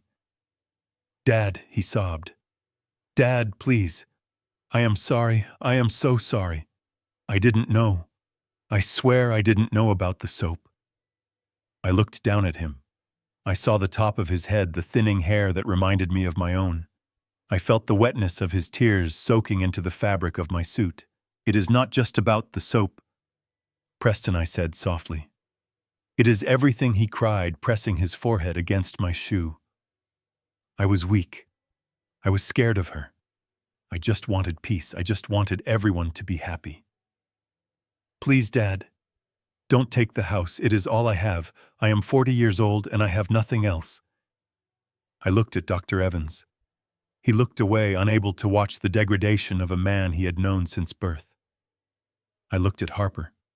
She was watching me, waiting to see if I would break. I felt a pang in my chest, a sharp physical pain of love and pity. This was my boy. It would be so easy to say yes. It would be so easy to sign a check to stop the eviction, to let them stay. But then I remembered the itch. I remembered the nights I lay awake scratching until I bled, listening to them laugh downstairs. I remembered the feeling of being a burden in the house I had paid for. If I saved him now, I wouldn't be saving him. I would be enabling him. I would be teaching him that he could abuse me and get rewarded for it. I reached down. I placed my hand on his head. For a second, Preston stopped crying. He thought I was forgiving him. He thought the nightmare was over. Then I pushed his head away. Gently, but firmly. I pulled my leg back, breaking his grip on my trousers. "Get up, Preston," I said. He looked up at me, his face streaked with tears and snot. "Dad." "Get up," I repeated. "You are a grown man. Stop kneeling." He stood up, shaky and unstable. "You say you have nothing," I said. "That is true, but it is also a lie. You have your health. You have a law degree that you haven't used in 10 years. You have 2 beautiful children." I stood up and buttoned my jacket. "I am not taking the house to punish you, son. I am taking it to save you. As long as you live in that museum pretending to be a millionaire, you will never be a man. You will never be anything but Harrison Bennett's son." "But 3 days, Dad," he whispered. "It is impossible." "Then you better start packing," I said. I turned to Harper. "Give them a copy of the notice, the real one." Harper pulled a second copy from her briefcase and handed it to Preston. He took it like it was a death certificate. Tiffany stopped crying. She stood up, wiping her face with the back of her hand. Her mascara was smeared, making her look like a raccoon. She glared at me with a hatred so pure, it was almost impressive. "You will regret this," she hissed. "You will die alone, Harrison. And when you do, we won't be there. We won't bury you." I looked at her calmly. "That is fine, Tiffany," I said. "I have already prepaid for my funeral. It will be very peaceful and very exclusive."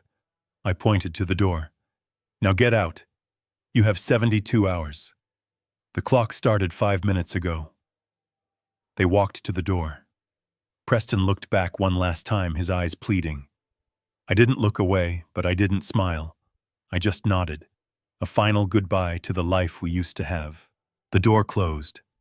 The lock clicked. I let out a breath I didn't know I was holding. My legs felt heavy. I sank back into the armchair. "It is done," Harper said softly. "Yes," I said, looking at the closed door. "It is done." But the war wasn't over. I knew Tiffany. I knew she wouldn't go quietly. She would try one last desperation move. She would try to use the only leverage she had left. My grandchildren. But I was ready for that too. I closed my eyes and listened to the silence. It was lonely, yes. But it was the clean, honest loneliness of a man who has finally stood up for himself. "Wait," Preston said. His hand was on the doorknob, but he didn't turn it. He froze, his knuckles turning white as he gripped the metal. The silence in the room was absolute, save for the hum of the refrigerator and the distant traffic of Chicago 20 floors below. I sat in my armchair, swirling the last inch of scotch in my glass, watching him. I knew that pose. It was the pose of a desperate man searching for a weapon. He turned around slowly. His face was a ruin of tears and snot, his eyes red and swollen. But behind the misery, there was a flicker of something else. Calculation. He looked at Tiffany, who was staring at the floor, defeated. Then he looked at me. He realized that begging for himself hadn't worked. He realized that apologizing for the laundry detergent hadn't worked. So he decided to use the only ammunition he had left. The children. "You cannot do this, Dad," Preston said, his voice gaining a sudden shaky strength. "You can hate me. You can hate Tiffany. We deserve it. Fine. But you cannot punish Sophie and Liam." I didn't blink. I set my glass down on the coaster. I watched him walk back toward me, gaining confidence with every step. "They are your grandchildren, Harrison," he shouted, his voice cracking. "Sophie is 2 years old. Liam is 5. They have a nursery. They have a backyard they love. They have a school district. If you kick us out in 72 hours, where do they go? Do you want your grandson sleeping in a motel? Do you want your granddaughter to be homeless?" He was standing over me now, using his height to try and intimidate me, pointing a trembling finger at my chest. "You talk about being a protector," Preston spat. "You talk about being the patriarch. What kind of patriarch throws innocent children onto the street? What kind of monster destroys the lives of babies just to teach their parents a lesson?" Tiffany looked up. She saw the angle Preston was playing. She jumped in, her voice shrill and accusatory. "He is right. You are punishing them. Liam has asthma. If we end up in some moldy apartment because you stole our home, his blood is on your hands. You are hurting them to hurt us." Preston fell to his knees again, but this time it wasn't in submission. It was theatrical. He grabbed the arms of my chair, trapping me. "Look at me, Dad. Look at me. I am your son, and they are your blood. You held Liam when he was born. I saw you cry. Are you really going to let him suffer because I bought the wrong soap? Are you really going to destroy his future because of a few harsh words?" He was sobbing now, great heaving sobs that shook his entire body. "Please, Dad. For them, not for us. For them. Let us stay. We will sign anything. We will live in the basement. Just don't take their home away. Don't be that man. It was a powerful performance. If I were a weaker man, if I were the man I was 3 days ago, I might have caved. I might have let the guilt eat me alive. I might have thought he is right, the children are innocent. But I wasn't that man anymore. And I knew something Preston didn't know. I knew that the danger to those children wasn't poverty. It wasn't a smaller house. The danger was the people raising them. I reached into my pocket. I didn't pull out a handkerchief to dry his tears. I pulled out a small remote control. "Get up, Preston," I said coldly. He didn't move. He kept crying, clinging to the chair. "I said get up," I roared. The force of my voice made him recoil. He scrambled back, sitting on his heels on the carpet. I pointed the remote at the large flat-screen television mounted on the wall across the room. "You want to talk about protecting children?" I asked, my voice low and dangerous. "You want to talk about who is fit to care for this family?" I pressed the button. The screen flickered to life. Harper connected the feed from her laptop. It wasn't the footage of the laundry room this time. It was the kitchen. The timestamp was from 2 weeks ago. "Watch," I commanded. On the screen, the kitchen was bright and sunny. Tiffany was standing at the stove. She was stirring a pot of soup. I remembered that soup. It was tomato basil. I had asked for it because my stomach had been hurting for days. In the video, Tiffany looked over her shoulder to make sure no one was watching. Then she reached into her purse, sitting on the counter. She pulled out a small brown bottle. It wasn't a spice. It wasn't salt. She unscrewed the cap and poured a generous amount of the liquid into the pot. Then she poured more and more. Preston squinted at the screen. "What? What is that?" I didn't answer. I let the video play. Tiffany stirred the pot vigorously, a cruel little smile playing on her lips. Then she picked up her phone and made a call. The audio from the kitchen security system was crystal clear. "Hey girl, Tiffany." Voice rang out from the TV speakers. "No, I cannot go to yoga. The old man is complaining about his stomach again." "Yeah, I know, but do not worry, I just gave him a little helper." She laughed. It was a cold, heartless sound. "I put a triple dose of laxatives in his lunch." "Yeah. Triple. That should keep him locked in the downstairs bathroom for the rest of the afternoon so I can have the living room to myself." "I know, right? It is the only way to get some peace and quiet. He is such a burden." The video ended. The screen went black. Preston sat on the floor, his mouth hanging open. He looked at Tiffany. She was pale, her eyes wide with terror. She had forgotten about the soup. She had forgotten that I spent the next 2 days in agony, dehydrated and weak, while she hosted her book club in the living room.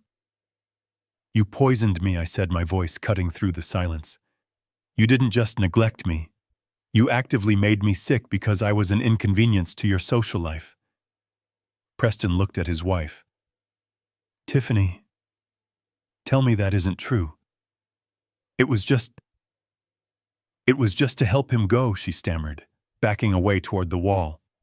"He was constipated. I was helping triple dose," I asked. "Triple dose for a 79-year-old man.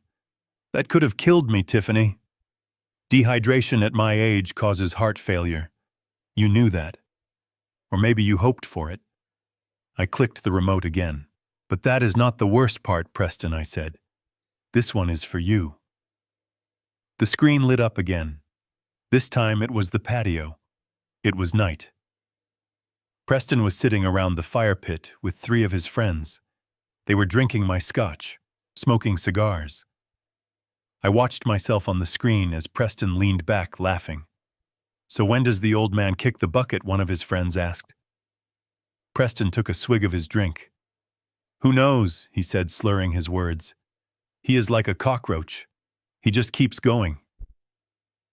But man, the day he goes, jackpot." The friends laughed. "I mean, I love the guy," Preston continued, "but he is tight with the purse strings. I have to beg for every dime. Once he is gone and the trust unlocks, I am buying a boat." I am buying a place in Aspen. We are going to live like kings."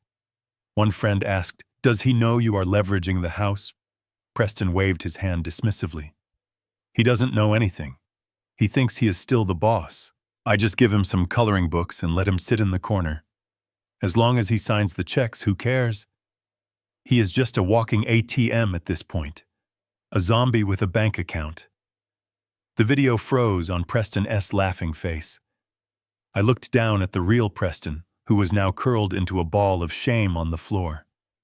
"A zombie with a bank account," I repeated. "Is that what I am to you, son?" Preston didn't answer.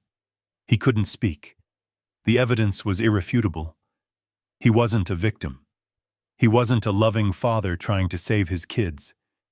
He was a vulture waiting for the carcass to cool. I stood up and walked over to him. "You ask me how I can put my grandchildren on the street," I said. I leaned down and grabbed him by the lapels of his cheap suit. I pulled him close so he had to look into my eyes. "I am not putting them on the street. I am taking them away from the toxic swamp you created." I let him go, pushing him back. "Harper, tell him." Harper stepped forward. "Mr. Bennett has established an irrevocable trust for Sophie and Liam," she said. "It covers their housing, their education, and their medical needs until they are 25. However, there is a condition." "What condition?" Tiffany whispered. "The funds are administered by a third-party guardian," Harper said. "You, the parents, have no access. Not 1 cent. If you cannot provide a home for them, the trust will pay for a rental, but the lease will be in the trust's name, and you will be listed merely as caregivers. If you fail to provide a safe environment, the trust will pay for boarding school." I looked at Preston. "I am ensuring they have a roof over their heads," I said, "but I am ensuring you don't profit from it. You will not use my grandchildren as hostages to live in luxury. You will get jobs, you will pay your own bills, and if you ever try to use them against me again, I will petition for full custody and I will win. Because I have video of their mother poisoning their grandfather." Preston looked at Tiffany. He looked at the screen. He realized he had lost everything. The money, the house, the moral high ground. I walked to the door of the suite and opened it. 2 large security guards were waiting in the hallway. "Michael," I said to the head of security, "please escort Mr. and Mrs. Bennett off the premises, and if they return, call the police and press charges for trespassing and harassment." Michael nodded. He stepped into the room. "Let us go, folks," he said, his voice leaving no room for argument. Tiffany tried to rally one last time. She straightened her dress. She tried to look dignified. "You will never see them again," she hissed at me. "I will make sure of it." I smiled. It was a sad smile. "We will see what the family court judge says about that when he watches the soup video, Tiffany." Preston stood up. He looked broken. He looked like a man who had woken up from a long dream to find the house burning down. He walked toward the door, past me without saying a word. He knew there was nothing left to say. They walked into the hallway. The security guards flanked them like criminals. I watched them go. I watched my son, the boy I had raised, walk away into a future I would not pay for. A future he would have to build with his own 2 hands, if he still knew how to use them. I placed my hand on the heavy door handle. "One last thing, Preston," I called out. He stopped and turned around. "A man who cannot protect his father cannot teach his son to be a man," I said. "Remember that when you look at Liam." I didn't wait for an answer. I slammed the door. The sound echoed through the suite like a thunderclap. It was final. It was absolute. I leaned my forehead against the cool wood of the door. My hands were shaking, not from age, not from the itch, but from the sheer adrenaline of severing the limb to save the body. I turned back to the room. Harper was packing up her laptop. Dr. Evans was pouring another drink. "Is it over?" Harper asked softly. I walked to the window and looked out at the lights of Chicago. No, I said. The hard part is over. Now comes the rest of my life. I had 72 hours until the house was empty. 72 hours until the last trace of their ungratefulness was scrubbed from the walls. And then I would sell it. I would burn the memory of that place and build something new. I was 79 years old. I was alone. But I was free. And for the first time in a long time, the future looked bright. It has been exactly 30 days since the heavy oak door of the Peninsula Suite closed on my son and his wife. 30 days is not a long time in the grand scheme of a life that has spanned nearly 8 decades, but these last 30 days have been the longest and most quiet of my entire existence. They say that silence is deafening, but I have found that silence is actually a symphony. It is the sound of not being insulted in your own kitchen. It is the sound of not hearing whispered conspiracies behind closed doors. It is the sound of peace. Yesterday morning, Harper called me to confirm that the sale of the house on Astor Street had closed. It didn't take long. Real estate in Lincoln Park is always in demand, especially when the seller is motivated and the price is right. A young couple bought it. They are architects, Harper told me. They plan to gut the kitchen completely. They want to tear out the marble countertops and the custom cabinets. When Harper told me that, I laughed. I laughed until my chest hurt. That kitchen, the shrine to Tiffany as vanity, the place where she poisoned my soup and plotted my demise, is going to be demolished. There is a poetic justice in that. The physical evidence of their residency is being erased, turned into dust and debris in a dumpster. The wire transfer for $2.8 million hit my account an hour later. I didn't even look at the balance. I just added it to the pile, another layer of insulation between me and the world that tried to break me. As for Preston and Tiffany, their landing was as hard and unforgiving as the concrete pavement. I did not ask for updates, but Harper is thorough. She believes that information is power, and she wants me to know exactly how powerful I am. She sent me a report from the private investigator she kept on retainer. I read it over breakfast, feeling a strange mixture of pity and validation. They are living in a 2-bedroom walk-up apartment near O'Hare Airport. It is a far cry from the tree-lined streets of Lincoln Park. The report says the building is next to a freight train line. The noise is constant. The walls are thin. I imagine Tiffany lying awake at night, listening to the roar of the cargo planes overhead, thinking about the quiet luxury she threw away because she wanted to save $3 on laundry detergent. They are not happy. The report confirms that the police have been called to their unit twice in the last week for domestic disturbances. Nothing physical, just screaming. Loud, vitriolic arguments about money, about whose fault it is, about who ruined whose life. The divorce papers were filed 4 days ago. Tiffany cites irreconcilable differences. Preston cites fraud. The truth is, they are just two parasites who ran out of host. Without my money to bind them together, they realized they had nothing in common but their greed. Now that the greed is starving, they are eating each other alive. Tiffany's social media empire crumbled faster than her marriage. It turns out that the internet is a cruel and unforgiving place. Someone I suspect one of the frenemies she tried so hard to impress at the country club leaked the story of the eviction. They posted the details of the laundry detergent and the soup on a local gossip forum. It went viral within hours. The comments section of her Instagram, once filled with adoration and envy, became a wall of shame. People asked her how she could sleep at night. They called her the Wicked Witch of Chicago. She deleted her account 3 days ago.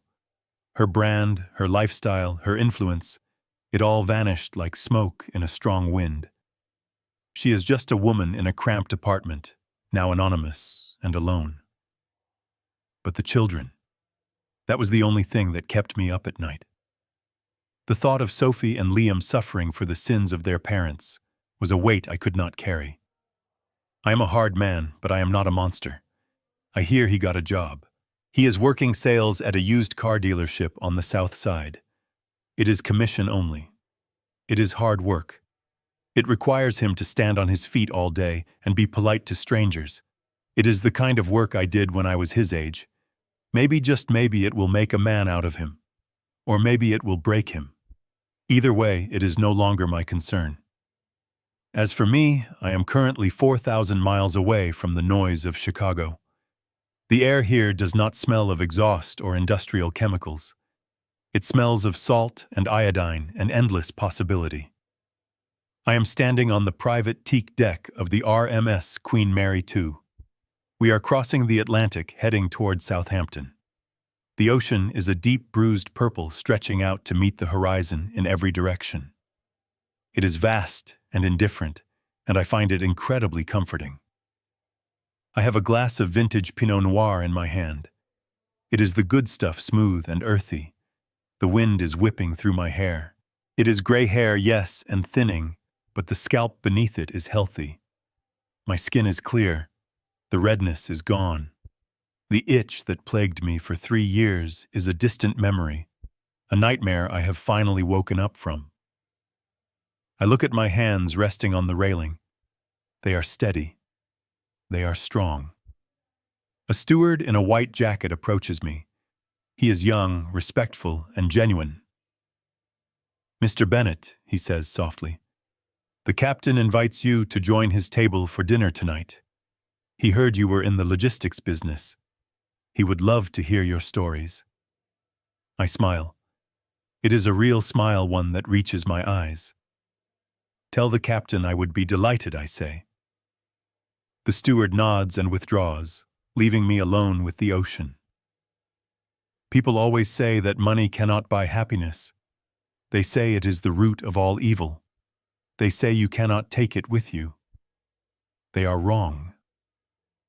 Money is a tool. In the hands of my son, it was a weapon to hurt me, a drug to numb his conscience. But in my hands right now, it is a shield. It bought me the best lawyers. It bought me the truth about my health. It bought me the safety of my grandchildren. And most importantly, it bought me silence. It bought me the freedom to wake up in the morning and not be afraid of the people living in my own house. It bought me the distance I needed to heal. I am 79 years old. Most people think life is over at my age. They think we are just waiting for the end, shuffling around in beige cardigans waiting for permission to die. But looking out at this horizon, where the blue of the ocean meets the blue of the sky, I feel like I am just getting started. I have a map in my cabin. After Southampton, we are going to Lisbon. Then Rome. Then maybe Tokyo. I have never seen Tokyo. I have a lot of world to see, and finally, I have the peace to see it. I take a sip of wine and look directly at the setting sun. "Money didn't buy me happiness," I whisper to the waves, "but it bought me freedom from the ungrateful. And at 79, freedom is the purest form of happiness there is." I finish the wine. I set the glass down. I turn my back on the setting sun and walk toward the warm light of the cabin where my suit is laid out for dinner. I am Harrison Bennett, and I am finally living my own life. The screen fades to black. The only sound is the rhythmic, soothing crash of the waves against the hull, moving forward, always forward.